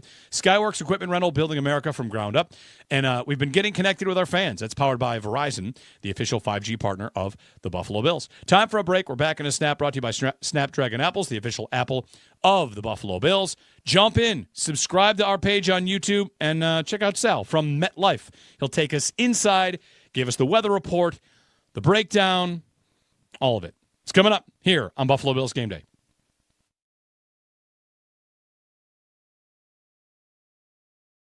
How do you feel about these Bills one game in? Any different, better, worse, any different at all after their game against Baltimore? Let us know at 803-0550 and 1-888-550-2550.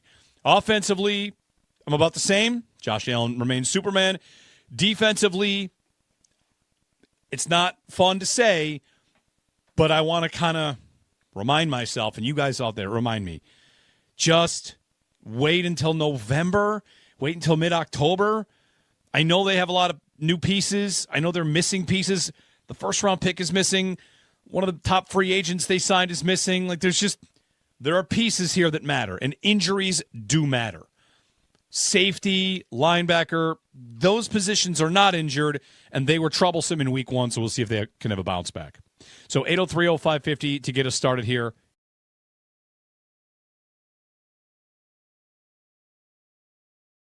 On the offense, we'll dig further into this Coleman idea and what this Bills offense has been, can be, should be, any of that. Last year, we all know, right? They scored 30 points per game. They were a great offense last year. No disputing that. They were a great offense. They ran for 30 touchdowns. They threw for 30 touchdowns. They, how often, struggled to score points? Not that often, right? In the playoffs, they put up their points, and it was a great season, and they got undone by their defense, I guess is what most would say. This season, off to another incredible start, 41 points. A lot of that is the virtuoso performance from Josh Allen. He is, of course, the best player in the league, best player in the sport, and he bails them out quite a bit. He is one of one. He and Lamar, I guess. Lamar is another one of one. They're incredible to watch. So in that department, the matchup Fields v. Allen today, and that's a massive, massive gap. So you'd give a huge edge to the Bills. You give a huge edge to Allen. What I would love to see more of from this offense is, throw it. What got them in trouble in the opener? What got them down double digits? It's having the ball and getting a 2nd and 1 and a run play, and a 3rd and 1 and a run play. And I feel like the Bills are a little less reliable these days on the short yardage stuff. And whatever, it's one game, so we got a whole season to figure out if their success rate on 3rd and 1s is going to be good or it's whatever it's going to be. But 2nd and 1, 3rd and 1, I know many of you were frustrated by that series. And the next series, what is it? Screen, short slant, screen. It's 6 plays where with Josh Allen as your quarterback, you're thinking, I just went 2 full possessions. First was run, punt. And the second was 3 passes, but short passes. Like, I got 6 consecutive plays where I decided to, let the guy that's the genius back there just be a bystander.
Game day for the Buffalo Bills as they look to get to 2-0 on the season.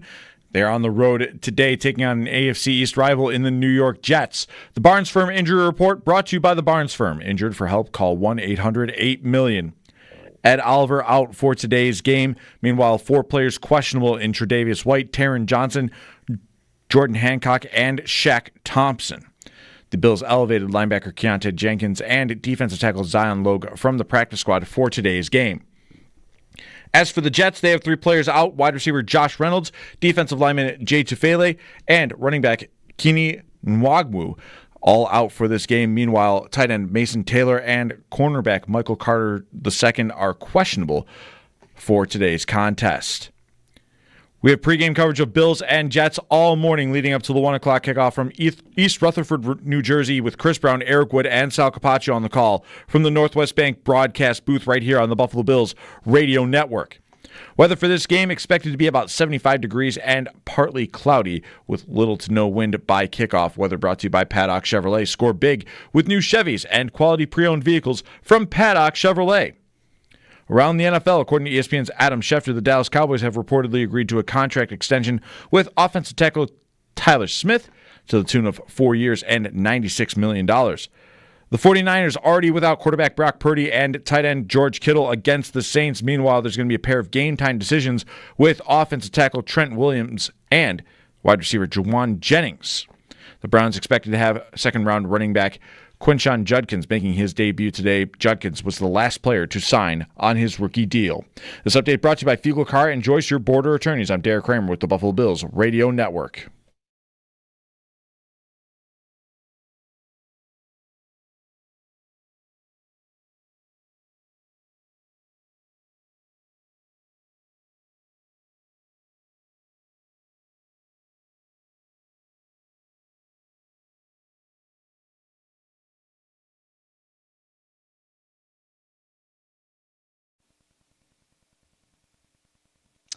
Back here on Buffalo Bills Game Day, Jeremy White with you, Sal Kapacio joining me as we get ready for the Bills and Jets, 1 o'clock from MetLife Stadium.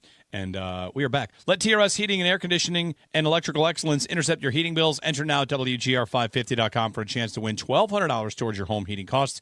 Don't fumble this opportunity. Contest ends January 4th. TRS Heating, Air Conditioning, and Electrical Excellence, powering tomorrow, comforting today. We are here, ready for you. Take some calls and bring Mr. Sal Kapacio in from MetLife Stadium.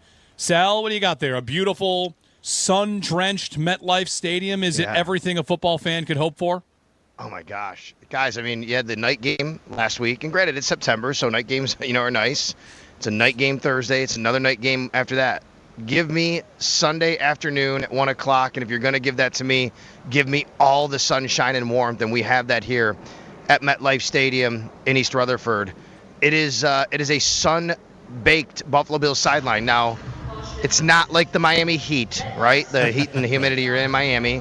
I don't want to give that impression, but it's warm. Just hope for a little bit of a breeze, I guess, because it's warm and it's going to be toasty. I just looked now. I know in the update, Derek said 75. We're looking at 80 to 81 at kickoff now. Okay. So a warm one, a warm game. No threat of weather or anything like that, just a warm, sunny day. Yeah, I mean, there's a few clouds. I actually think that might be from the airplanes. I mean, I don't even know. I haven't seen anything really in the. It is a blue sky. It is a green stadium. I don't know if I've ever told you guys about what it's like here to come. We were back-to-back here in 2019, Jets and Giants. Remember that, opening up the season. And so I've experienced it firsthand, kind of the way they rotate this stadium. And everything's green for the Jets, the end zones, the wall, the scoreboards, everything, the ribbon boards, and everything turns to blue for the Giants. And it's just really a flip of a switch to do that. So it's all decked out in green today, obviously, that's for sure. Yeah. Sal, our buddy Mike Catalana just posted something on Twitter I thought was an interesting observation. I wonder, this will be the kind of thing to talk about after the game. And that's where the Jets crowd is, right? It's a franchise that's been through, is in the longest drought in North American sports. They've been through a drama-filled relationship with Aaron Rodgers. Now here comes Aaron Glenn, former player, to try and kind of, not make them a laughingstock. And their opener went well, right? It's surprising to see the Jets in the 30s. And if Justin Fields and Garrett Wilson and some star power can get some points on the board, I wonder how much this Jets fan base will be into today, right? Because if they were to beat the Bills, feels like that would be a moment for them. Like, wait a minute, maybe this isn't just same old Jets. Maybe there's something to build on here. So I wonder what kind of road atmosphere it is for the Bills, and if it's hostile. How is it normally in New York with the Jets? Yeah, it's actually a little more hostile than a lot of the places the Bills go because it's New York and they have a very long season, ticket list, and people don't, give up their tickets really quickly. And when they do, it's a little expensive. It's also not a destination type of city and place for Bills fans to go normally. So if you're looking at the schedule early in the year, are you choosing New York, or are you choosing maybe Carolina, Atlanta, Houston, Miami this year, right? Or are you choosing even other years, Nashville or out west? So Bills fans, they are here, but it's not like a Bills game where you look. I remember in Houston last year. I remember in LA last year. It is just section after section after section on the Bills sideline, just Bills fan, red, white, and blue. It's not like that here as much. You do get Bills fans, a lot of them, and they'll be here, and a lot of people live in the tri-state area. They make the drive down from the middle of the state or even Western New York or wherever. So that's right. Now, as far as the Jets and their team and the fans, look, I agree that they're going to be ready for this one. This is going to be a tough environment to play in, especially if the Jets get off to a good start, because they did play pretty well last week. It also reminds me a bit of the drought year Bills in a lot of ways when you say that, Jeremy, which is how many times, I'm sure there were a few, where the Bills won their opener or played well in their opener. Like, okay, maybe this is the year. Like, we're gonna get the 6th seed or the 7th seed when they expanded, whatever it was. And it just didn't come to fruition. So I think it's like nervous anticipation that maybe they feel like, hey, they're turning a corner. But at the same time, how can they feel that confident when they've kind of been down that road before? Including, by the way, let's remember, the last time these two teams played here last year, if the Jets had won, they would have overtaken the division about, 5-6 weeks into the season. And that did not happen. Same thing here. Jets win. Bills are in 3rd place in the AFC East because the Jets would have them head-to-head, and the winner of the Dolphins-Patriots game would have a one-division win versus the Bills' one-division loss. Sal Kapacio joining us. All right, Sal, so let's get to the Barnes Firm injury report, and also we'll get to the elevations, the roster decisions that the Bills have made. They have elevated from the practice squad Zion Logue and linebacker Keontae Jenkins. Let's start with Zion Logue. He's a player that, Sal, I feel like I heard his name a lot during training camp, and there was belief that he might make the team. Here he is on the practice squad and going in for Ed Oliver, who is out. So tell everyone out there about Logue and what the Bills' defensive front might look like with him in place for Ed Oliver. Yeah, I thought from the beginning that when we heard that Ed Oliver would be out, that possibly it'd be Zion Logue. And I know a lot of people pointed to Jordan Phillips. To me, it felt maybe too early for Jordan Phillips. And let's remember what happened last week, which was obviously the Ravens running the way they did against the Bills. You're not going to have anybody like Ed Oliver on your practice squad that's going to be that kind of force penetrating, right? He's an undersized defensive tackle. You're not trying to replicate him. What you're trying to do is help out against the run. You're trying to make sure that the Jets can't do what the Ravens do. Zion Logue is 6'6", 313 pounds, guys. I mean, this is a large human being, right? It's like you put him next to Deion Walker, and you're going to see something special with those guys and their size compared to everybody else. I like the way Zion Logue played in limited duty last year. He was elevated for a game or two, if I remember right. But either way, young guy. He had been on the Falcons practice squad. The Bills kind of poached him basically from there, and he's going to come into this lineup tonight, and I'm interested to see how they pair him with T.J. Sanders, Deion Walker, Daquan Jones. So you're only rolling into this game with 4 active defensive tackles, just like normal, because Ed Oliver will be down and inactive. Zion Logue will be active with Daquan Jones, with T.J. Sanders, and with Deion Walker, and we'll see how that goes. But I think Zion Logue is here because they need more to stop the run. Keontae Jenkins, the thought there, special teams? Interesting, right? Interesting. It is for me, but I'm trying to piece this together. What does this mean? Are they I don't know this, but I'm trying to do the puzzle. Maybe I'm overthinking it. Is Keontae Jenkins up for special teams because they're going to use Shaq Thompson a little bit more on defense? And go more traditional Dorian base? Williams more on defense? Yeah, and Dorian Williams more on defense? Is that the plan? You say, hey, look, we're going to make sure you don't run on us today. Remember, Taron Johnson was a bit banged up this week, right? That's something to remember here. So is Keontae Jenkins up to take the place of maybe on special teams of Dorian Williams? And I got to look how much Shaq Thompson played on special teams, but maybe they want an extra linebacker because they're going to play an extra linebacker. Maybe it's Keontae Jenkins for crying out loud, right? I mean, I don't know. I really liked Keontae Jenkins' camp. At one point, about maybe 2 weeks into training camp, I said, if there's a guy that I'm looking at that could make this roster that maybe out of nowhere would be Keontae Jenkins. I really liked the way he played. Then he got hurt and he missed a bunch of camp, but it just wasn't going to happen. I mean, this is an opportunity for him, I think, to really show that, what he did early on in camp what was no fluke. But that said, we'll see how they play it. It could be special teams. It could be literally to play a little bit on defense. I'm wondering how much last week and what the Ravens did, and then going against a team that's very kind of similar in their scheme and their quarterback and their skill sets and what they want to do running the ball and their running backs, how much that plays into the Bills saying, okay, that's not happening and we are making sure. I mean, sure, in a way it is for sure, but I just wonder scheme-wise what the Bills' counter is. Yeah. 803-0550 and 1-888-550-2550 if you want to give us a ring and get a comment in for Sal here. We'll go to Mac, who's in New York. Is Mac still on the line, Joe? If Mac's on the line, we'll punch him up, get him in with Sal here as part of our pregame show. Mac, good morning. Hey, good morning, guys. Thanks for taking my call. Just wanted to say, I think Joe Grady can get a little inconsistent at times, like whether it's just, he's thrown behind the line way too much with Josh Allen as his quarterback, or in key situations, especially in the red zone, I think that he'll just get a little over creative, and I'd just like to see that improve a little bit. I'm not sure if you guys picked up on that or that might just be me, but just wanted to get your take on that. Thanks, guys. Yeah, thanks, Mac. Sal, on Brady, anybody that comes, kind of comes with criticism or questions for Brady, it's always in the context of he's done a great job with this offense with Josh Allen. But even Brady himself, I feel like you can get on these points if you want to, because Brady is open to self-evaluation and saying where he needs to be better, and he's out to try and be perfect.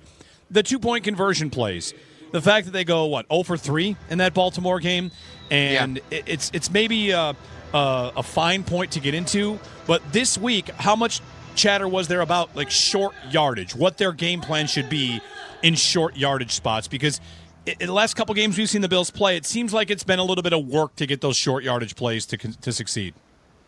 It's the quarterback sneaks, too. I mean, you go back to the AFC Championship, and then you go to the game last week, and they just have not been hitting like they used to. And it's something that Sean McDermott addressed head on and was not shy about it and said that's something we have to look at. He said, I'm not going to give you the game plan. I'm not going to give you the strategy, but we're going to look at this. And short yardage. And, those 2-point conversions, that's 3 2-point conversions. That's short yardage. Jeremy, the second drive of the game, Last week, the Bills had a 9-yard run on first down. They didn't get a first down. It was 2nd and 1. They go backward the next 2 plays. So there's a stop and then there's a backward play. Like, that can't happen. You got to be able to get short yardage, and it doesn't have to be some so overarching problem for the year. Maybe today they're amazing on short yardage, right? But it is something you go back and say, what was the issue in that game? Why did that happen? So no doubt, I agree with the caller on the 2-point conversion plays. They should have been better. I thought I wanted a little something more on those plays. I don't know. Just a little too simplistic on the throw to Keon Coleman to me. I got to go back in my head and remember each play specifically, but they didn't execute well, right? And that's short yardage, and they didn't execute short yardage well enough. You got to be able to do that today against the Jets. You can't give the Jets extra opportunities because the Jets are going to look to grind this game. They're going to look to run the ball. They're going to look to shorten the clock and give Josh Allen limited opportunities. Well, so don't give them the opportunity to take the ball away from yourself. Yeah. If the Jets want to play that way, Sal, we've talked about this a good amount. Will the Bills want to play that way? Do they want to do that only against the Lamars and Mahomeses, or do they want to do that in any situation, especially if their defense is as banged up as it is in a game like this? You know, I think overall the Bills want to just make sure that they run the ball well and keep Josh Allen healthy. And I know that sounds like, okay, well, that's really too conservative, and that's fine. You can think that. But it makes sense. 17 games, you want to keep your quarterback healthy, and you're good at running the ball, so keep doing that. I think they need to, however, be a little bit more aggressive early in the game, yes, and early downs. It is interesting. Sean McDermott did say to us when we spoke to him earlier this week, when I spoke to him on Friday, he was on the radio show, and he said, be multi-dimensional. And it was just a buzzword that I remembered him saying. I'm thinking, does that mean that they're going to be a little more aggressive and go pass run and, a little more mix it up today? Because as we talked about, when you play like that against the Ravens, you understand why. Because you're also trying to make sure you don't make a mistake, wait for them to make a mistake, keep the ball away from that offense. Well, in this situation, I mean, you have Josh Allen, and I think that, if you can put the pedal to the metal a little bit early here and force the Jets to have to play a game from behind, that probably plays into what you're trying to do. Sal Kapacio from MetLife. Sal, any other player matchup you want to highlight before we get along here? Any specific? Well, I think that, there's on each side of the ball, corner and wide receiver is interesting. Does Sauce Gardner follow someone? And if he does, who is that?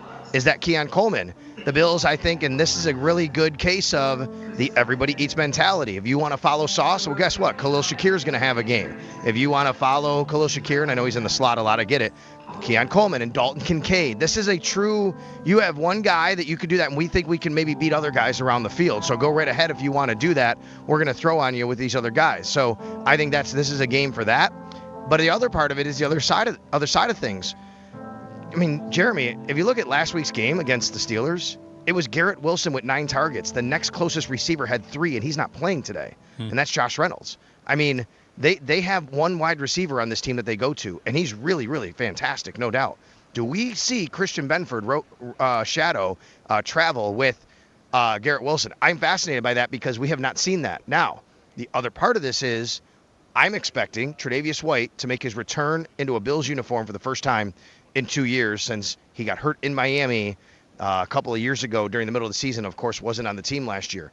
The way it's trending for me, I think Tre'Davious White is in this game. I think he starts in this game. So, A, there's the storyline of Tre'Davious White's return to a Bills uniform in a game. And B, if you do have Tre'Davious White, obviously they trust him a lot. The Bills don't maybe say, look, we don't need to travel with anybody. We got Tre'Davious White on the other side. We trust him, and let's just go play football. Sal Kapacio from MetLife Stadium. Warming up there, somebody playing Amazing Grace? Is it going to be amazing? Is that part of the pregame? They were playing. They're going through some of their video stuff, and there'll be a tribute, I think, and there was some other things going on. So yeah. Right. The 9/11 anniversary this week. So of course, like in New York, they could possibly have a tribute there for that for the nearly 25 years. All right. Very good. Thank you, Sal. Thanks for checking in. You're coming up on the roundtable countdown to kickoff 10 o'clock, of course, and all throughout. And we'll be listening on the sidelines and enjoy. All right, you got it. Sal Kapacio from MetLife Stadium. 803-0550, 1-888-550-2550 to join us. You can pop on. If you're on hold, we'll get to your phone calls. Countdown to kickoff starts 10 o'clock here on WGR.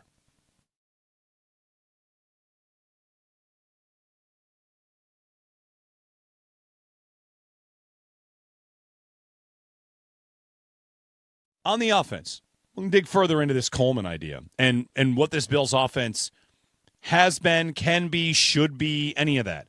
Last year, we all know, right? They scored 30 points per game. They were a great offense last year. No disputing that. They were a great offense. They ran for 30 touchdowns. They threw for 30 touchdowns. They, how often, struggled to score points? Not that often, right? In the playoffs, they put up their points, and it was a great season, and they got undone by their defense, I guess is what most would say. This season, off to another incredible start, 41 points. A lot of that is the virtuoso performance from Josh Allen. Like, he is, of course, the best player in the league, best player in the sport, and he bails them out quite a bit. He is one of one. He and Lamar, I guess. Lamar is another one of one. They're incredible to watch. So, in that department, the matchup Fields v.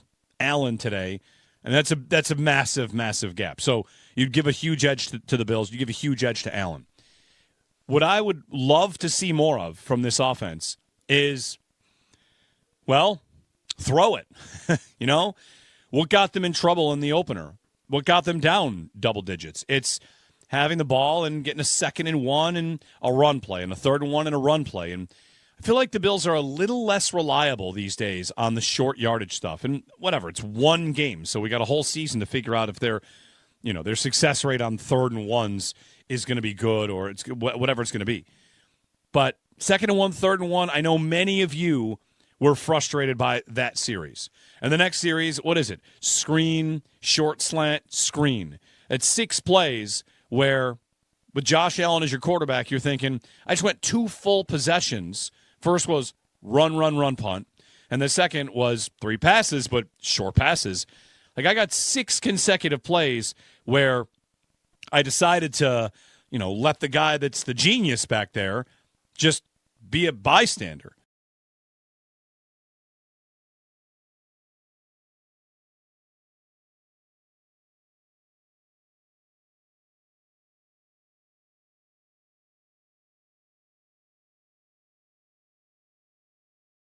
How do you feel about these Bills one game in? Any different, better, worse, any different at all after their game against Baltimore? Let us know at 803-0550 and 1-888-550-2550.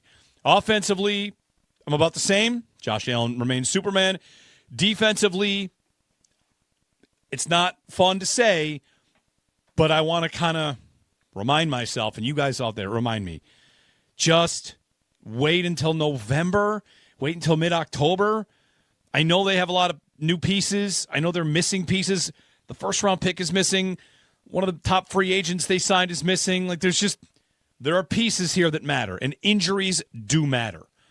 Safety, linebacker, those positions are not injured, and they were troublesome in week 1, so we'll see if they can have a bounce back. So 803-0550 to get us started here.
Buffalo Bills game day continues.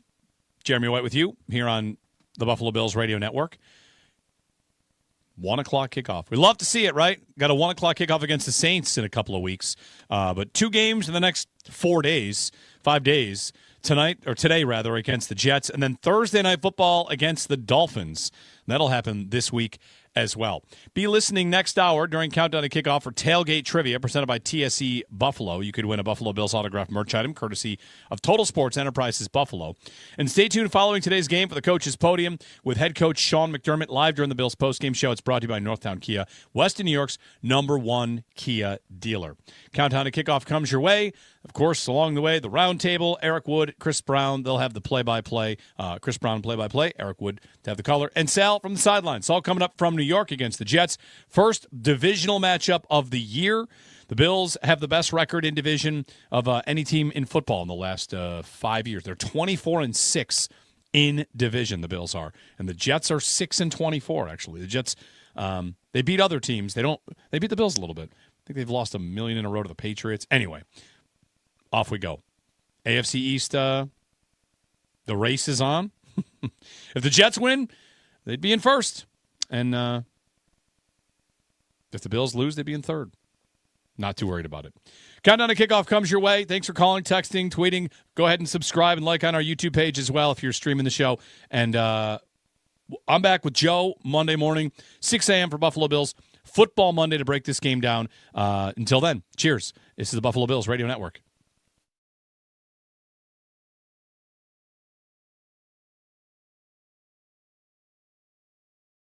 Bad news on the Bills' defense is that Ed Oliver is out of this game today, and they will miss him. Without Oliver in the opener against the Ravens, I wonder what happens, right? How bad does it get in that opener against Baltimore if Ed Oliver's not there to punch out a fumble from Derrick Henry, to not make 6 tackles for loss? Like, he was a monster, a man possessed in this game. And if he's not there, if he's not available, which he's not because he's going to be out, what on earth are we looking at from this team? So that's scary, right? No Ed Oliver, that is scary. And furthermore, the defense itself already had a bunch of injuries, already had a bunch of issues where Michael Hoyt, Larry Ogunjobi, both suspended, not available. Trey White, okay, he was out for the opener. Perhaps that's something he can come back and provide some stability there. But that wasn't exactly a spot where they had trouble. Dorian Strong in his spot did not perform poorly. Dorian Strong did pretty well. So overall, the defense for this team has to find answers. And I've got numbers going all the way back to last year that indicate that, as I asked, what's real and what's, a mirage. The Bills' defensive struggles, of course, are not a mirage. If you've been watching this team for a couple of years, they used to have a defense that pretty consistently was up to the task. And in the last year or so, that has dropped considerably.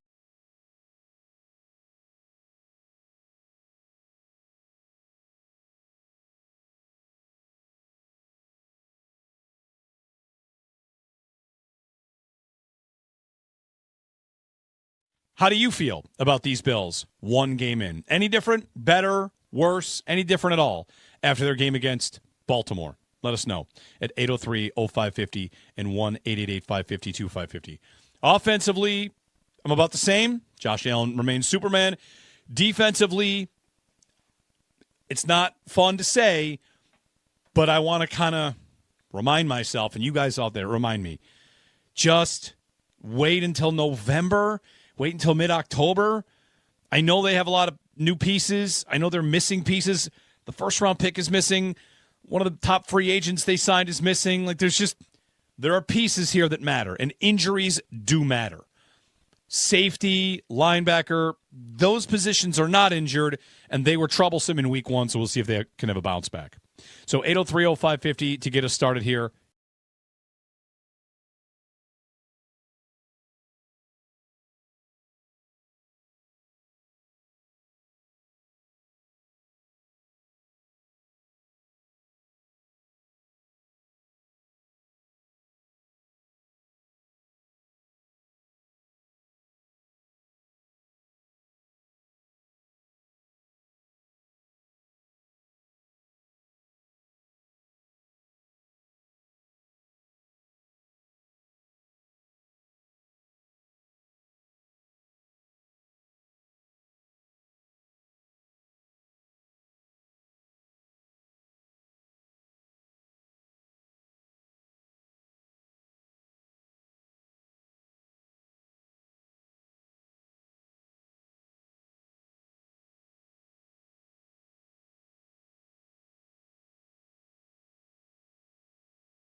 It is game day. The Bills gearing up for their face-off against the New York Jets coming up at 1 o'clock with Chris Brown and Eric Wood calling the play-by-play from the Northwest Bank broadcast booth. A couple elevations for the Bills as Zion Logue and Keontae Jenkins will be active to fill roster spots for injured players. Now, your Barnes Firm Injury Report. Injured? Call 1-800-8-million.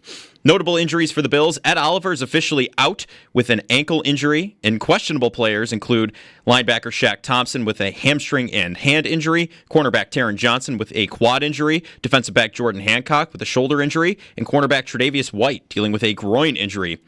Now to the Jets, notable injuries. There are 3 players out. Running back Kene Nwangu has a hamstring injury. Wide receiver Josh Reynolds also dealing with a hamstring injury. And defensive lineman Jay Tufale dealing with an illness. 2 players questionable. Cornerback Michael Carter II dealing with a shoulder injury. And tight end Mason Taylor has an ankle injury. But according to NFL Network's Ian Rappaport, Taylor is expected to play. Now around the NFL, Raiders head coach Pete Carroll said tight end Brock Bowers, who suffered a knee injury last week, is expected to play in Week 2 against the Chargers. Falcons kicker Younghoe Koo will not travel with the Falcons for Week 2 against the Vikings. The Texans will be missing 2 wide receivers Monday night. Christian Kirk and Braxton Berrios are both ruled out with hamstring injuries against the Buccaneers. And the Dolphins placed offensive tackle Austin Jackson with a toe injury on injured reserve. This update brought to you by Fiegel Carr and Joyce, your border attorneys. Now for a look at your weather. Currently looking at temperatures right around 70 degrees, but by kickoff at 1 o'clock, we'll be looking at partly cloudy skies with nice and warm temperature of around 80 degrees. Weather brought to you by Paddock Chevrolet. Score big with new Chevys and quality pre-owned vehicles from Paddock Chevrolet. I'm Joe Cali for the Buffalo Bills Radio Network.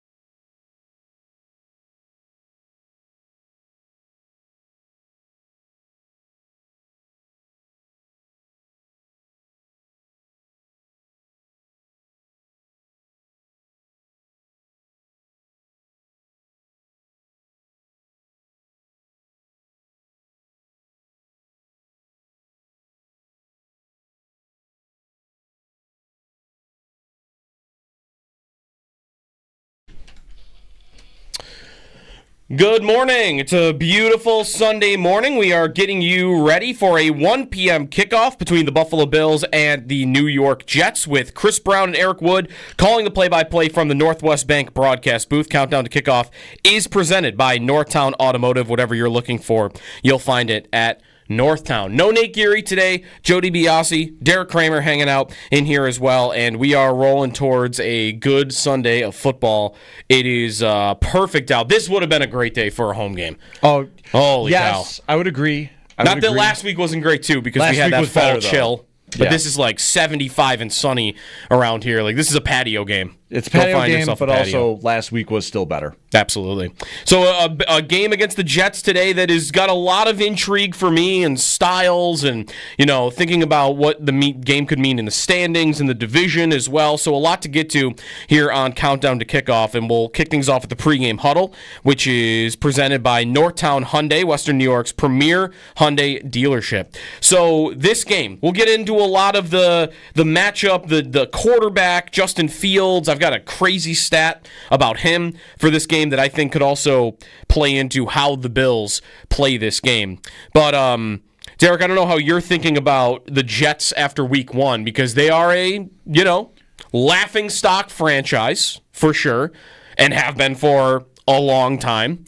They also have this reputation of playing the Bills close, being annoying. The Dolphins have the reputation of, the Bills just roll that team every time they play them, and for the most part, that is true.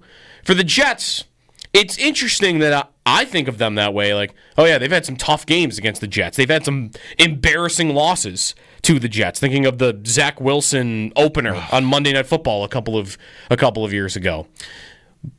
But the Bills have won 8 of 10. Against this opponent. They've won 8 of 10 against the New York Jets. I don't know if it feels like that. Maybe there's some low-scoring, close games.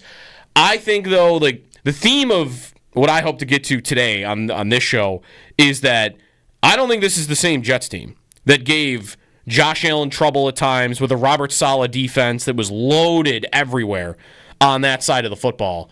I see a Jets team that I think is on the right track in terms of building a culture under this head coach, but personnel-wise, they look good in week 1, but I don't think they are equipped yet to compete with this Bills team. I think they're equipped to make it interesting and probably not be a winner. Mm-hmm. But I don't think they're going to go away quietly here, and I think it's going to be on the other side of the football. Typically, it was the Jets' defense that harasses Josh Allen a little bit. Yep. They seem to be the team in the AFCs that kind of understands how to frustrate him. I think today that's not going to be the case. I think the Bills go away winning, but I also think that the Jets' offense, with Justin Fields and Breece Hall, might have something to say to at least keep things interesting enough. Yeah, we'll get to your calls as well at 803-0550 if you'd like to get in here on Countdown to Kickoff. Because some of those challenges that the Jets do present. Sauce Gardner, still on the other side of the field, is a lockdown number 1 corner in the NFL. I'm not sure if he's still at the level that he would be in the discussion for the best corner in football, but he is very good. On the other hand, though, Brandon Stevens, the corner opposite of Sauce Gardner, there's a case to be made he's the worst starting corner in the NFL going into this year. So a guy that you could maybe take advantage of. Quinnen Williams is still a beast on that defensive line. They have some good edge rushers and Will McDonald. Harrison Phillips, by the way, out there now playing at defensive tackle. That makes me sad. He's fine, yeah, right? But the linebackers, watching a lot of that week 1 contest against the Steelers, I saw the Steelers attacking those linebackers over the middle of the field and was listening to some breakdowns about how the Jets play defense under Aaron Glenn and some of the differences between this defense and what Robert Saleh used to do. This Aaron Glenn defense is very, I heard the word predictable used about them. They love to play like cover 4, keep everything in front of them on early downs, and then as soon as they get into 3rd and 4th down situations, they're going man coverage and they're getting aggressive. And the Bills had a lot of teams play man against them last year. Sometimes it went very poorly, and there were a couple of instances where, like the Texans game, that actually worked out pretty well. I don't know the Jets have the horses to play that way. Even against a Bills team that doesn't feature like these, amazing separating receivers, if Brandon Stevens is covering Josh Palmer today, or even Keon Coleman, I expect Josh Allen to find that weak point of the Jets defense and go after them. And this is where I think it's kind of it's a whole X's and O's like prediction of how this game could go. If that's how the Bills want to play it early on, coming out swinging, attacking that weak point, putting points up on the board early, doesn't that play right into the Bills' defense's hands? Because what do the Jets want to do in this game? Don't they want to run the ball the way the Ravens did last week? If you get ahead of them, force them into a game where they're playing catch-up, then I think the Bills, that's the Bills' best key to victory in this one. I would say so. The run defense has to be up to par today. You don't want to see them get gashed on the ground like that again. However, I will go ahead and think that it's going to be something where you got to, back on the offensive side, you got to make them pay. Brandon Stevens on the other side of the field is going to be a problem for the Jets. And I don't know how they go ahead and keep going with that as their game plan going forward if Stevens is going to continue to play the way that he did. Right.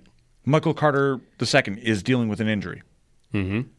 I don't know if Sauce Gardner is going to follow around Keon Coleman or not. I suspect he's going to be more like playing one side of the field. It's a really good question. And lock it down. Mm-hmm. But you got to make whoever's lining up on Stevens, make that man pay. Mm-hmm. And try to exploit matchups. I'm hoping for another Keon Coleman game here. Yep. Mostly because you've heard about it in training camp and in practice. He's putting it all together consistently, stacking good practices one by one by one. Mm-hmm. And now can you do it with games? That's a big deal to me. I think that's important for the Bills as well, because then all of a sudden, a position that over the last couple of years has had question marks heading into the season suddenly becomes a huge strength to the team. Yeah, I wonder what his role will be in this game. I think it could be all over the place. Like if he's somebody that you're thinking about in fantasy today, or like if you're looking to bet an over on a guy today, I have no idea what you're supposed to do with Coleman, because it could go one of a number of different ways. If he is covered by Brandon Stevens, I'm going to want a piece of Keon Coleman today. Like I think that's a guy you could exploit. If he's being covered by Sauce Gardner, I think it's possible you could have a 0 up on the board today. Now the thing about that though is, would you believe Josh Allen wouldn't throw to Keon Coleman even in contested coverage against Sauce Gardner? Absolutely. And that's why if I'm the Jets, put yourself in the opponent's shoes for a moment. What would you do? Because this quarterback has proven, hey, when plays either break down or ball's got to go somewhere and everybody's covered up, where's he go? He goes to Coleman. And Coleman sometimes will come down with that ball. I would be daring Allen, go ahead, throw contested balls to Keon Coleman today. And I'm going to have one of the best corners in football waiting there to go one-on-one with him. And let's see if he wins that matchup. So that would be what I would do if I'm the Jets. Again, part of that problem that you just mentioned too is, what are you going to do every time it's 3rd and 5 and Brandon Stevens is covering Josh Palmer? Isn't Josh Palmer's going to get open for a quick 7-yard game? Or if that's being, if he's being covered by Elijah Moore. I don't even know if it matters which Bills receiver it is. That's the side that you would go to. I see the Bills having a very good offensive day, one way or the other.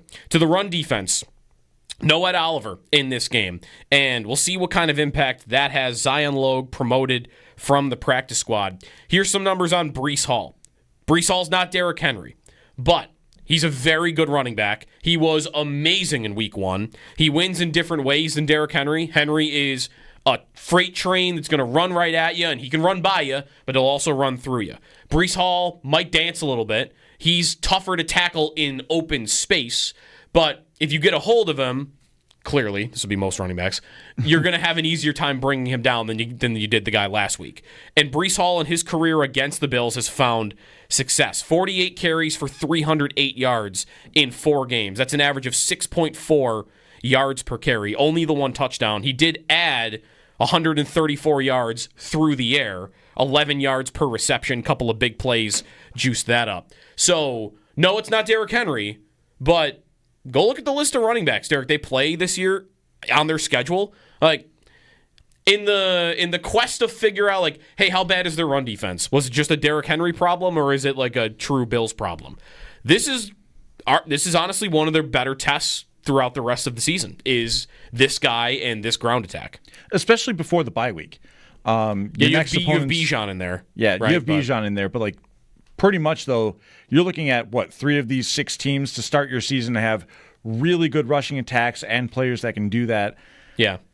I think that Breece Hall, it needs to be stated properly. If he is able to get into space, he can scoot. He's not Derrick Henry. That is a one of one. That is a player that is different in so many different ways and unique. But if you're not getting to your gaps and responsibly and you're getting beaten on blocks, Breece Hall can scoot. And if he's scooting, you've got a problem.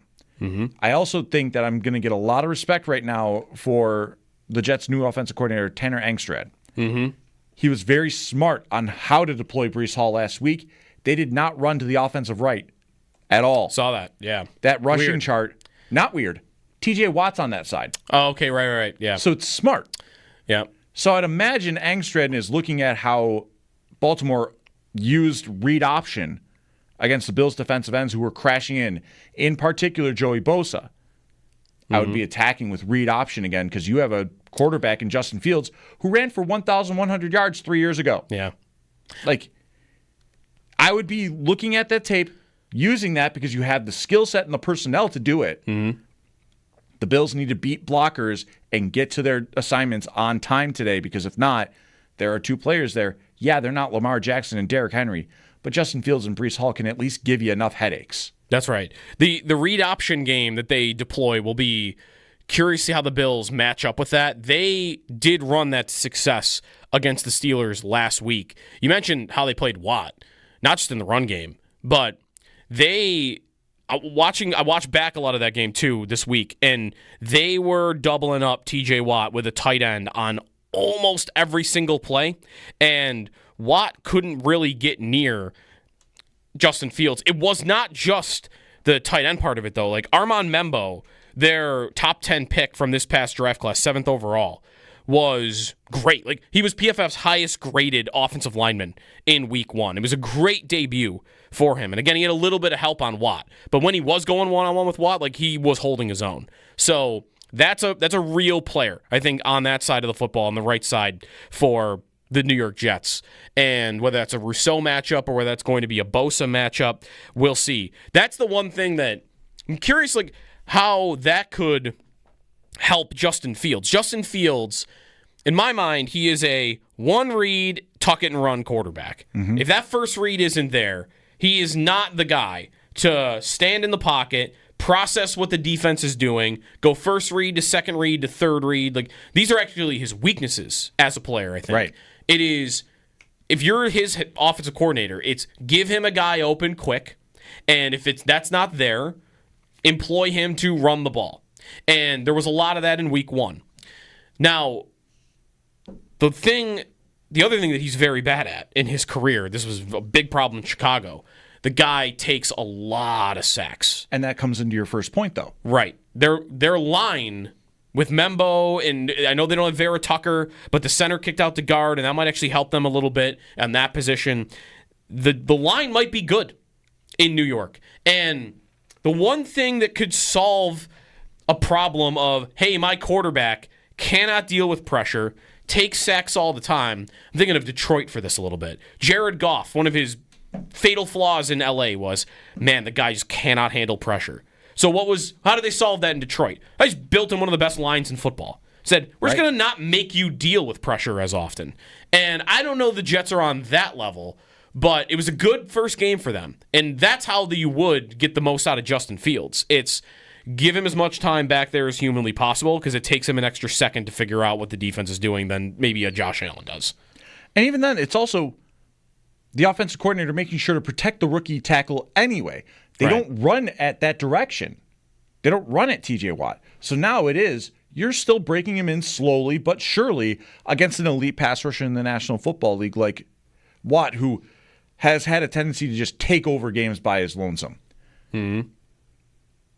And now you're also looking at the idea, though, of you still need to make sure that the secondary is on task, because your pass rush and your coverage have to be married to each other.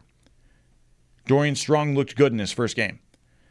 He also was not tested that much because the Ravens just ran the football on them. Mm-hmm. If Tre'Davious White dresses, he plays. He starts. I would imagine with the Jets and their receiver core, I'm not as threatened by the Jets receiver core. Mm-hmm. I just want to make sure. It's a one-man show. It's a one-man show. That man is good. He's really good. Expect Benford to give up catches today. That's just going to happen. Garrett Wilson is good. I asked like how the Jets will treat the Bills. What will they do with Gardner? Who will they trust Brandon Stevens to cover? Well, on the other side of the ball, it is a one-man show. I would love to see, Christian Benford getting more respect around the NFL. If you even care about it, you don't, right? You want him to win the games. But for him to get that, one thing that would help is, hey, when you have a matchup like this, he follows around the other team's best receiver. When there's this clear a gap between Garrett Wilson and your name here, everybody else, the number 2 pass catching option for the New York Jets today could be anybody. Like, it's probably Breece Hall right out of the backfield. But in terms of down the field and, like, out there running routes, it could be anybody today. It could be Alan Lazard. It could be one of the tight ends, even Mason Taylor, who was dealing with an injury. It could be Jeremy Ruckert, who's a backup tight end. It could be anybody. It probably would have been Josh Reynolds if he was active today. That's right, and they're missing him on top of that, right? There's a gap in the first place, and they're losing him. So there's nobody else you have to worry about in that pass attack. What, are you not worried about Alan Lazard? No, I'm not worried about Tyler Lazard. Johnson? No, I'm not. Arian Smith? No, none of these players. Isaiah Williams? No, don't even know who that is.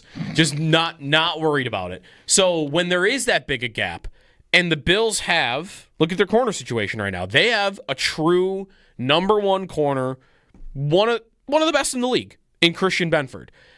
And you have a question right now at the other spot. Tre'Davious White, if he plays, still coming off an injury, and even before the injury, we didn't know what that was going to look like. He didn't look great last year. He looked good in training camp, but you still wanted to see pen to paper on the field with that. And then it's Dorian Strong. If he were to play, he's still a 6th-round rookie. Sure, he looked good in week 1. Still a question mark. Why wouldn't you have Christian Benford follow around Garrett Wilson all day? Yeah, I would try to protect either Dorian Strong or Trey White playing in his first game after dealing with an injury to end the preseason, right, I'd be trying to protect them a little bit by avoiding Garrett Wilson for them as much as possible. And it would be the opposite. If you're not going to shadow Benford, if you just want to do, hey, Benford gets the left and Strong gets the right, or Benford gets the left and White gets the right, and we're just going to play it that way. If you're the Jets offensive coordinator, wouldn't you just line Garrett Wilson up opposite of Christian Benford every single play for the entire game? I would try to avoid Wouldn't him as Tanner much as Enstrom possible. do that? So then you're almost subjugating whoever that corner is to you're covering Garrett Wilson the entire day. I would also be looking at the slot. Taron Johnson's banged up. They could move him into the slot. They have done that a lot. Yeah. And I would look at that, though, because Johnson's dealing with injury. Mm-hmm. And if he doesn't even play, for example, though, you're looking at Cam Lewis. Yep. I mean, that's a tough ask for Cam Lewis to be like, hey, go cover Garrett Wilson. Yeah. These couple of big matchup questions that we've talked about in this segment that I have about this game, it's how do you cover Garrett Wilson because he's the only show in town, and how do the Jets use Sauce Gardner on the defensive side of the football? It's kind of this is the whole thing with the Jets right now. It's kind of the big picture of what they are going into this game and what they will be this season. I think Aaron Glenn is doing a good job of turning things around there in the right direction. But where they are as a roster, these two conversations, it's part of why I think they could be competitive this year. It's why I think they could be, they could be a little bit annoying when you play them. It's also why they're not going to be a great team this season. Right. It's why them making the playoffs to me is still a long shot, because we just give a lot of respect to Garrett Wilson and Sauce Gardner as football players and how you deal with them and how they'll match up in this game. But what was it coincided with the whole way? Well, they're the only guys. That's it. The guy immediately behind Sauce Gardner at corner on defense is a bad player. The guy immediately behind Garrett Wilson and the receiving core wouldn't play on the Buffalo Bills. So they have, with the Jets right now, they have a couple of studs. But that roster, it's not, in my opinion, it's not ready to compete. The one saving grace for them, and I think that it's not a playoff spot they're competing for, it's second in the East. Second in the East. But that part that is a saving grace is they're building from the trenches out. They are and doing that is an important thing to do. Yeah. I think that they're doing a good job building on both their offensive and defensive lines. That D-line is actually one of the best in football. Quinnen Williams leads the way there. Will McDonald. Mm-hmm. You have really a lot of good options there. Jermaine Johnson, and then Harrison Phillips is, quote-unquote, the other guy. Yeah. You could do a lot worse than Harrison Phillips being your fourth best D lineman. Yeah, it is worth. He is definitely at this point though a replacement level player. He's not a guy I'm afraid. The Vikings gave him away. The Vikings gave him away, but I do think that it was something of value where you pick him up and you can still get some use out of him for the rest of his career. A couple of years. Yeah. Do you think they'll finish second in the East? I do, and it has more to finish second. It has more to say about the Patriots and the Dolphins than it does the Jets. Patriots did not look good in week 1. Yeah, the Patriots, they may have solved the quarterback, but that roster is still a very slow burn. Maybe. And they need some time. I think that May is going to be a good quarterback. I also think that he has to really make up for a lot of roster problems with them. Yeah. I mentioned how the Jets are building from the trenches out, and they've done a good job with that. The New England Patriots still have to get that started. Yep. I would probably still take New England, but you could easily say the Jets. In fact, we ran a poll earlier in the week on who would finish second, and the majority of people did say the New York Jets. 803-0550. If you're on hold, stay there. We'll get you in here on Countdown to Kickoff. When we come back, first, before we tell you when we come back, we got our tailgate trivia question. So it's time now for tailgate trivia presented by TSC Buffalo. Be the first caller to correctly answer our tailgate trivia question, and you will win a Buffalo Bills autographed merch item courtesy of Total Sports Enterprises Buffalo. All right, here's the question, and then you call in with the answer at 716-221-4WGR. Last year, when the Bills went to play the Jets on the road, I was at that game, by the way. First time I'd ever been in that stadium. Very nice. Monday Night Football, night game. The Bills, with their everybody eats mantra, they had a bunch of different players lead them in receiving last year. Who led the Bills in receiving in their road matchup against the Jets last year, a 23-20 win? Who led them in receiving? First caller wins the tailgate trivia contest, and when we come back, next on tap, brought to you by Miller Lite, it's Miller time, Bills fans. We will get into the quarterback matchup. Josh Allen, magnificent in week 1. A little bit more on Justin Fields, what he looked like. I've got a crazy stat on Justin Fields to get to when we return. So stay tuned for that here on Countdown to Kickoff here on the Buffalo Bills Radio Network.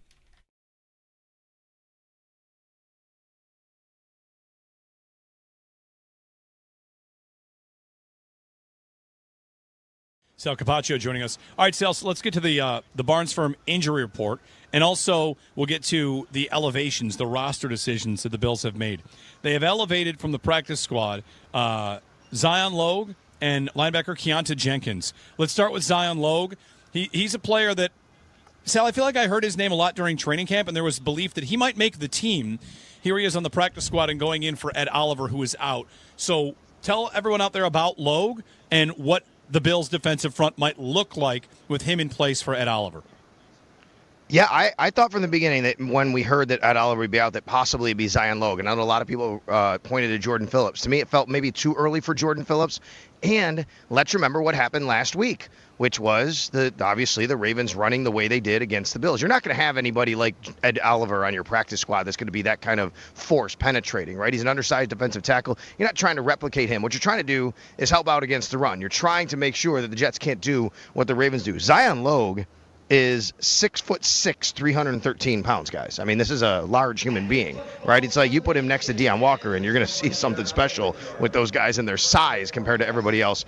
I like the way Zion Logue played in limited duty last year. He was elevated for a game or two, if I remember right. But either way, young guy. He had been on the Falcons practice squad. The Bills kind of poached him basically from there, and he's going to come into this lineup tonight, and I'm interested to see how they pair him with T.J. Sanders, Deion Walker, Daquan Jones.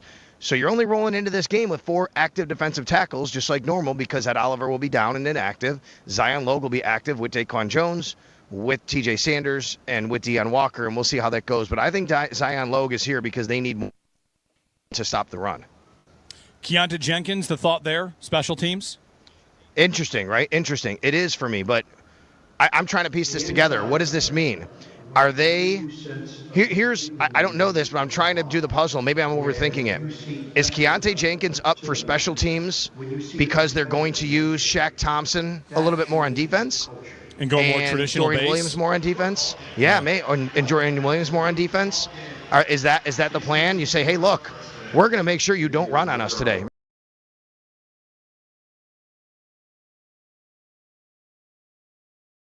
Was listening to some breakdowns about how the Jets play defense under Aaron Glenn and some of the differences between this defense and what Robert Saleh used to do. This Aaron Glenn defense is I heard the word predictable used about them. They love to play like cover 4, keep everything in front of them on early downs, and then as soon as they get into 3rd and 4th down situations, they're going man coverage and they're getting aggressive. And the Bills had a lot of teams play man against them last year. Sometimes it went very poorly, and there were a couple of instances where, like the Texans game, that actually worked out pretty well. I don't know the Jets have the horses to play that way. Even against a Bills team that doesn't feature like these, amazing separating receivers, if Brandon Stevens is covering Josh Palmer today, or even Keon Coleman, I expect Josh Allen to find that weak point of the Jets defense and go after them. And this is where I think it's kind of a whole X's and O's like prediction of how this game could go. If that's how the Bills want to play it early on, coming out swinging, attacking that weak point, putting points up on the board early, doesn't that play right into the Bills' defense's hands? Because what do the Jets want to do in this game? Don't they want to run the ball the way the Ravens did last week? If you get ahead of them, force them into a game where they're playing catch-up, then I think the Bills, that's the Bills' best key to victory in this one.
It is game day. The Bills gearing up for their face-off against the New York Jets coming up at 1 o'clock with Chris Brown and Eric Wood calling the play-by-play from the Northwest Bank broadcast booth. A couple of elevations for the Bills as Zion Logue and Keontae Jenkins will be active to fill injured roster spots. And speaking of injuries, now for your Barnes Firm Injury Report. Injured? Call 1-800-8-million. Notable injuries for the Bills: Ed Oliver marked out with an ankle injury, and questionable players include linebacker Shaq Thompson with a hamstring and hand injury, cornerback Taron Johnson, quad injury, defensive back Jordan Hancock with a shoulder injury, and cornerback Tre'Davious White dealing with a groin injury. Notable injuries for the Jets now: 3 players out. Running back Kene Nwangu has a hamstring injury, wide receiver Josh Reynolds also dealing with a hamstring injury, and defensive lineman Jay Tufele dealing with an illness. 2 players questionable: cornerback Michael Carter II dealing with a shoulder injury, and tight end Mason Taylor has an ankle injury, but according to Ian Rappaport, Taylor is expected to play. Around the NFL, Raiders head coach Pete Carroll and said tight end Brock Bowers, who suffered a knee injury last week, is expected to play in Week 2 against the Chargers. Falcons kicker Younghoe Koo will not travel with the Falcons for their Week 2 game against the Vikings, and the Texans will be missing 2 wide receivers on Monday night. Christian Kirk and Braxton Berrios are both ruled out with hamstring injuries against the Buccaneers. And the Dolphins placed offensive tackle Austin Jackson with a toe injury on injured reserve. This update brought to you by Fico Carr and Joyce, your border attorneys. Now for a look at your weather. You're currently looking at temperatures right around 70 degrees, low 70s, but by kickoff at 1, we'll be looking at partly cloudy skies with a nice and warm temperature right around 80 degrees. Weather brought to you by Paddock Chevrolet. Score big with new Chevys and quality pre-owned vehicles from Paddock Chevrolet. I'm Joe Cali for the Buffalo Bills Radio Network.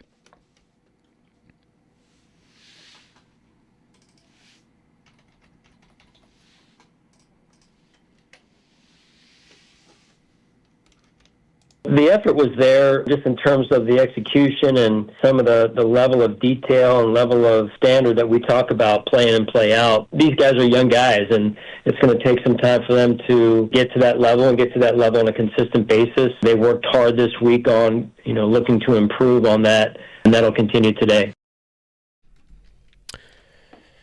Bills head coach Sean McDermott, welcome back to Countdown to Kickoff.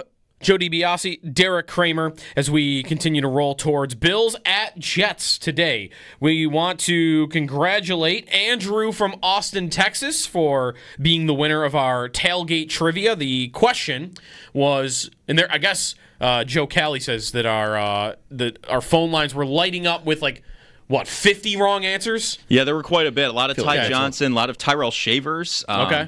But no that Ray was Davis. The other Jets game, though. Right. Oh, maybe, right. Shavers with the one long touchdown play. So the question was, who led the Bills in receiving at the New York Jets last year in their 23-20 win? And the answer, kind of a trick question, because he also led the team in rushing that day. Ray Davis is the answer. Ray Davis led them in rushing and receiving. You might remember a long pass down the field. Allen found him scrambling out to the right, as he often will with guys, and Davis hauled it in for a 35, 40-yard game, long pass. He led them in receiving. It was a 42-yard reception. 42-yard reception. And 55 yards was the amount to lead the Bills in receiving that day. Countdown to Kickoff is presented by Northtown Automotive. Whatever you're looking for, you'll find it at Northtown. And quick check of the temperature. The T-Mark temperature check presented by T-Mark. T-Mark, your home team for comfort and control, and the official residential HVAC company of the Buffalo Bills and the Buffalo Sabres. And, of course, to be accurate, you don't want to put in New York to see what the temperature is. You want to put in East Rutherford, New Jersey. Of course, they'll be in Jersey for this game. Yes, they're not in New York City. 71 degrees is what you're looking at. It will get up to 80 by the second half of the game, at least from what I'm looking at. By the second half, it's going to be a good, warm forecast. Seems like there's a lot of variance on this one today. Because early in the morning, when I did breakfast with the Bills, Joe Cali had the weather report at 75 degrees. Yep. And then Sal Capacio's telling us earlier that it might get up to 81 by kickoff. Yep. There's a lot of varying reports on this one. Nobody really knows just how warm it's going to be today. I'm looking at the comparison between East Rutherford and New York, and it is a little bit different, and that might honestly be all it is. If you put in New York, you might get something just a little different than where the stadium actually is.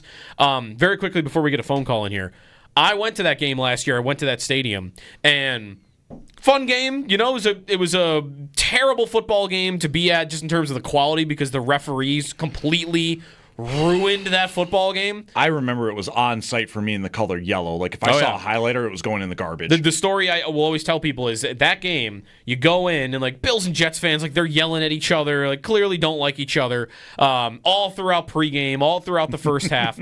By the second half, we're all like, we're just all sitting there and we're like talking with the Jets fans next to us. I'm like, yeah, this is terrible. Right? Like these guys stink. We're talking about the referees. Like we had come together against a common enemy in that moment. Yeah. And nobody hated each other by the end because it was like, I'm just glad that this game is over because they really tried to ruin it. I was ready to powerbomb a zebra just because it had stripes. Like, dumbest football game I ever. shut the game off and listened to the rest of it on the radio because of the fact that there were so many penalties. I could not do it. There's a Hail Mary at the end of the first half. You might forget that. Aaron Rodgers at the end of the first half. Crazy game. Bills came out on top. At the time, Bills were 3-2. The Jets were 2-3. Like, if the Jets had won that game, they would have gone to first place after 6 weeks, and maybe they have a little bit of a different season. Not sure. And then, of course, the Bills would have lost 3 in a row if that were the case. Yeah, and then both teams immediately acquired wide receivers. That's right. It was the next day, I think. Yeah. The next day, the Jets traded for Devontae Adams. Then, like 9 minutes later, the Bills went out and got Amari Cooper. 803-0550 is the phone number to this game today. If you've got some Bills-Jets memories, we'd love to take that as well. Let's go to Ted in Florida. What's up, Ted? Hey, good morning, gentlemen. I was in your YouTube chat. I'm a Jets fan, so let me give you my perspective real quick, if that's okay. Sure. Yeah, sure. Go for it. You made a great point on the Membu. Not all Jets fans are haters, by the way. You made a great point on the Membu conversation, but let me say this about the Membu thing. A lot of times, TJ Watt was unblocked, okay, and they basically their whole offense running game ran through half of the field. Mm-hmm. So I think this week, not the Jets are going to score 30 points again. They can run maybe a full offense, whatever that may be. You know what I'm saying? Mm-hmm. Like they completely ran left, and the Steelers couldn't even stop it. So, based on what I've seen, I really think the Jets have a top 5 offensive line. We'll see what happens going forward. Couple more points. You want to continue? Yeah, go ahead. Go for it. Go for it. For the last few years, obviously Robert Saleh was the coach, and you had Zach Wilson. I think the coaching level, with Aaron Glenn, is basically even the playing field, and then the familiarity that the Jets coaches have with the Bills, being that the Lions played the Bills last year. I think that's kind of a big. Not that they're going to match everything that they're, but I mean, you have to play the Bills aggressively. You have to assume that they're going to not go down without a fight and beyond that, right? So I think the Jets have to be super ultra aggressive on fourth down and not settle for field goals even. Yeah. I hate to say it, I mean, I don't expect that if you have any chance to win, you're gonna kick field goals. Yeah, I agree with that. Hey, thanks, Ted, for the call. Yeah, thanks, Ted. On that point, I'll be very curious to see what Aaron Glenn is like in that area. A lot of things to find out about the Jets. One thing is, what's this coach going to do in those spots? Because he talks like a dinosaur coach in some ways. Like him yelling about the run game and how the pass isn't as important as everybody thinks it is. And he's definitely trying to set a culture there, and maybe sometimes things can come off that way. But just because he is a defensive coach and maybe he's a little bit conservative, I don't know that he'll be that way on fourth downs. He came from a team in Detroit that was as aggressive as any team in the league under Dan Campbell. And I guess if he doesn't act that way, it would kind of be a look into, well, maybe he disagreed with what Dan Campbell did the whole time. I wouldn't say that because he is kind of practicing what was preached in Detroit. They went for it on fourth down twice in that game. Okay. And they also went for two. One of them he had to, though. One of them he had to, but he also did go for two in an instance where it actually didn't really call for it. Right. And they went for it. It was early in the game. That's what I want to see. Like, because it's easy to go for it on 4th and 3 when there's 3 minutes left. But what are you going to do in the first quarter if it's 4th and 1 and you're on the Bills' 38-yard line? What's your move? Because if I'm them, I'm going for that every single time of the week because I know I've got Josh Allen on the other side of the field. But we'll see. Maybe he'll kick field goals. Maybe he'll punt. And on the run game piece of that the caller got to, I think that's what the Jets are going to want to do in this game. I don't know that, matching fire with fire against Josh Allen. I think if you're the Jets, you try to slow the game down, run the ball, and you try to play a game that keeps Josh Allen off the field, which is part of the reason why I don't want the Bills to play that way in this game. I want the Bills to come out swinging, go attack, because I think if the Bills are slow playing it and they're running a ton and they're doing quick, short stuff and they're bleeding clock, like if I'm the Jets, I'm like, perfect, this is good. I want to limit the amount of drives if I'm the New York Jets in this game. If I'm the Bills, I want to attack them right out of the gates, force them into a game that they're not comfortable with, which I think is having Justin Fields throw the ball 30 to 40 times. Which is probably the easiest way to help kind of stymie the Jets' running attack is because of that. And the caller mentions, the Jets ran the ball up the middle and to the left, and Pittsburgh knew it, and they couldn't stop it. I do like their offensive line. It is very promising, and now you don't have a T.J. Watt on the Bills' defensive line. There is no caliber player there. I would imagine they're going to go ahead and keep trying to go ahead and attack it as balanced as you can. And Aaron Glenn, already aggressive. The man went for it when it was 9-7. He went for 2. There was no penalty to force it either. That was getting connected with our fans, powered by Verizon. Get to your local Verizon store to check out the latest deals. Okay, so that crazy stat I have on Justin Fields, it goes along with this conversation of what type of game you want to play against Justin Fields and the Jets. They want to run the ball. I think they want to play it slow. Justin Fields, as a starting quarterback in the NFL, when the opponent scores more than 20 points, is 0-23 as a starting quarterback. One more time. Justin Fields is 0-23 as a starting NFL quarterback when the opponent gets more than 20 points. Get to 21. Okay. And you should beat Justin Fields. So Justin Fields is a game of blackjack. In what way? 21's the number. Oh, right. Sorry. So I can't even use it's early at 6 a.m. I was up late last night. There was a boxing match there. I'm the one with red in my eyes, man. Come on. That's true. I did sleep in a little bit. But right, blackjack.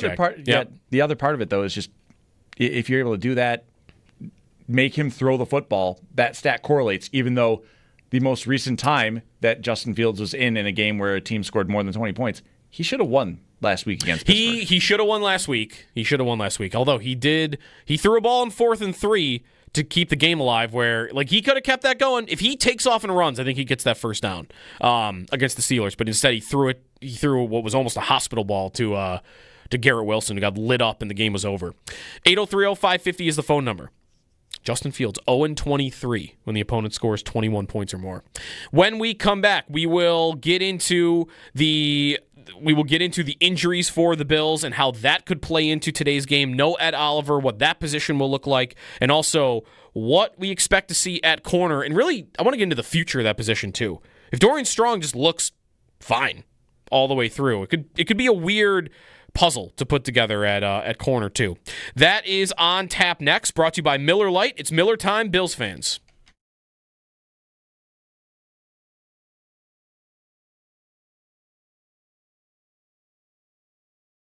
Was listening to some breakdowns about how the Jets play defense under Aaron Glenn and some of the differences between this defense and what Robert Saleh used to do. This Aaron Glenn defense is I heard the word predictable used about them.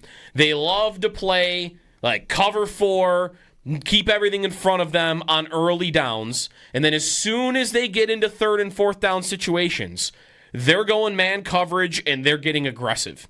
And the Bills had a lot of teams play man against them last year. Sometimes it went very poorly, and there were a couple of instances where, the Texans game, that actually worked out pretty well. I don't know the Jets have the horses to play that way.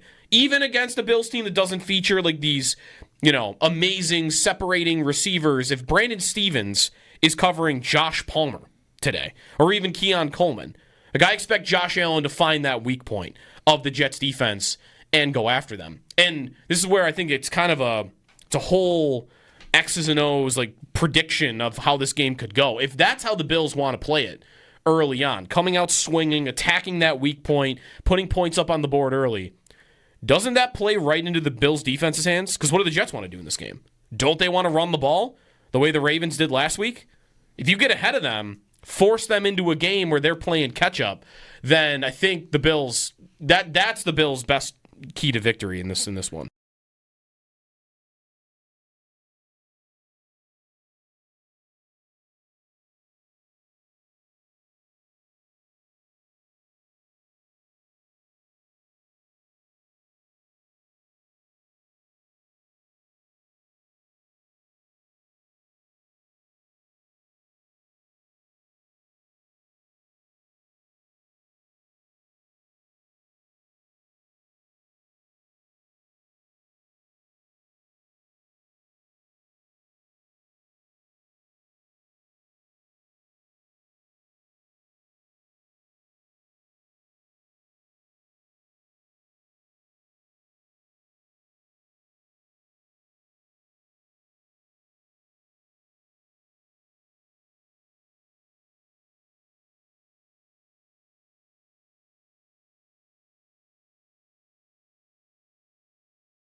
Welcome back to Countdown to Kickoff. Joe DiBiase and Derek Kramer hanging out here. We got the roundtable coming up with Sal Kapacio, Chris Brown, and Eric Wood. So stay tuned for that as well. Let TRS Heating and Air Conditioning and Electrical Excellence intercept your heating bills. Enter now at WGR550.com for a chance to win $1,200 towards your home heating costs. Don't fumble this opportunity. Contest ends January 4th, 2026. TRS Heating, Air Conditioning, and Electrical Excellence, powering tomorrow, comforting today. All right, let's take a look at the Bills' injury report and some of the changes that we could see to their starting lineup today. They will not have Ed Oliver. He has a foot injury, and he is going to miss at least this week, and we'll see about beyond that.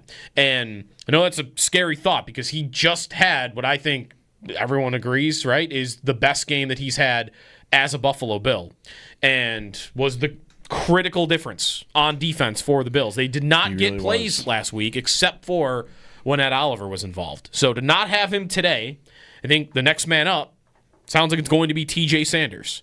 And handful of snaps in week 1, a lot of big runs when he was on the field by Derrick Henry. Unfortunately, yep. So not the best start, but also the toughest challenge imaginable for a rookie defensive tackle. So there's no growth here today for him. Like, there's no patience with him, I should say. Like, you're starting. And if it's not going well, then we'll see if the Bills decide to put a veteran in his place.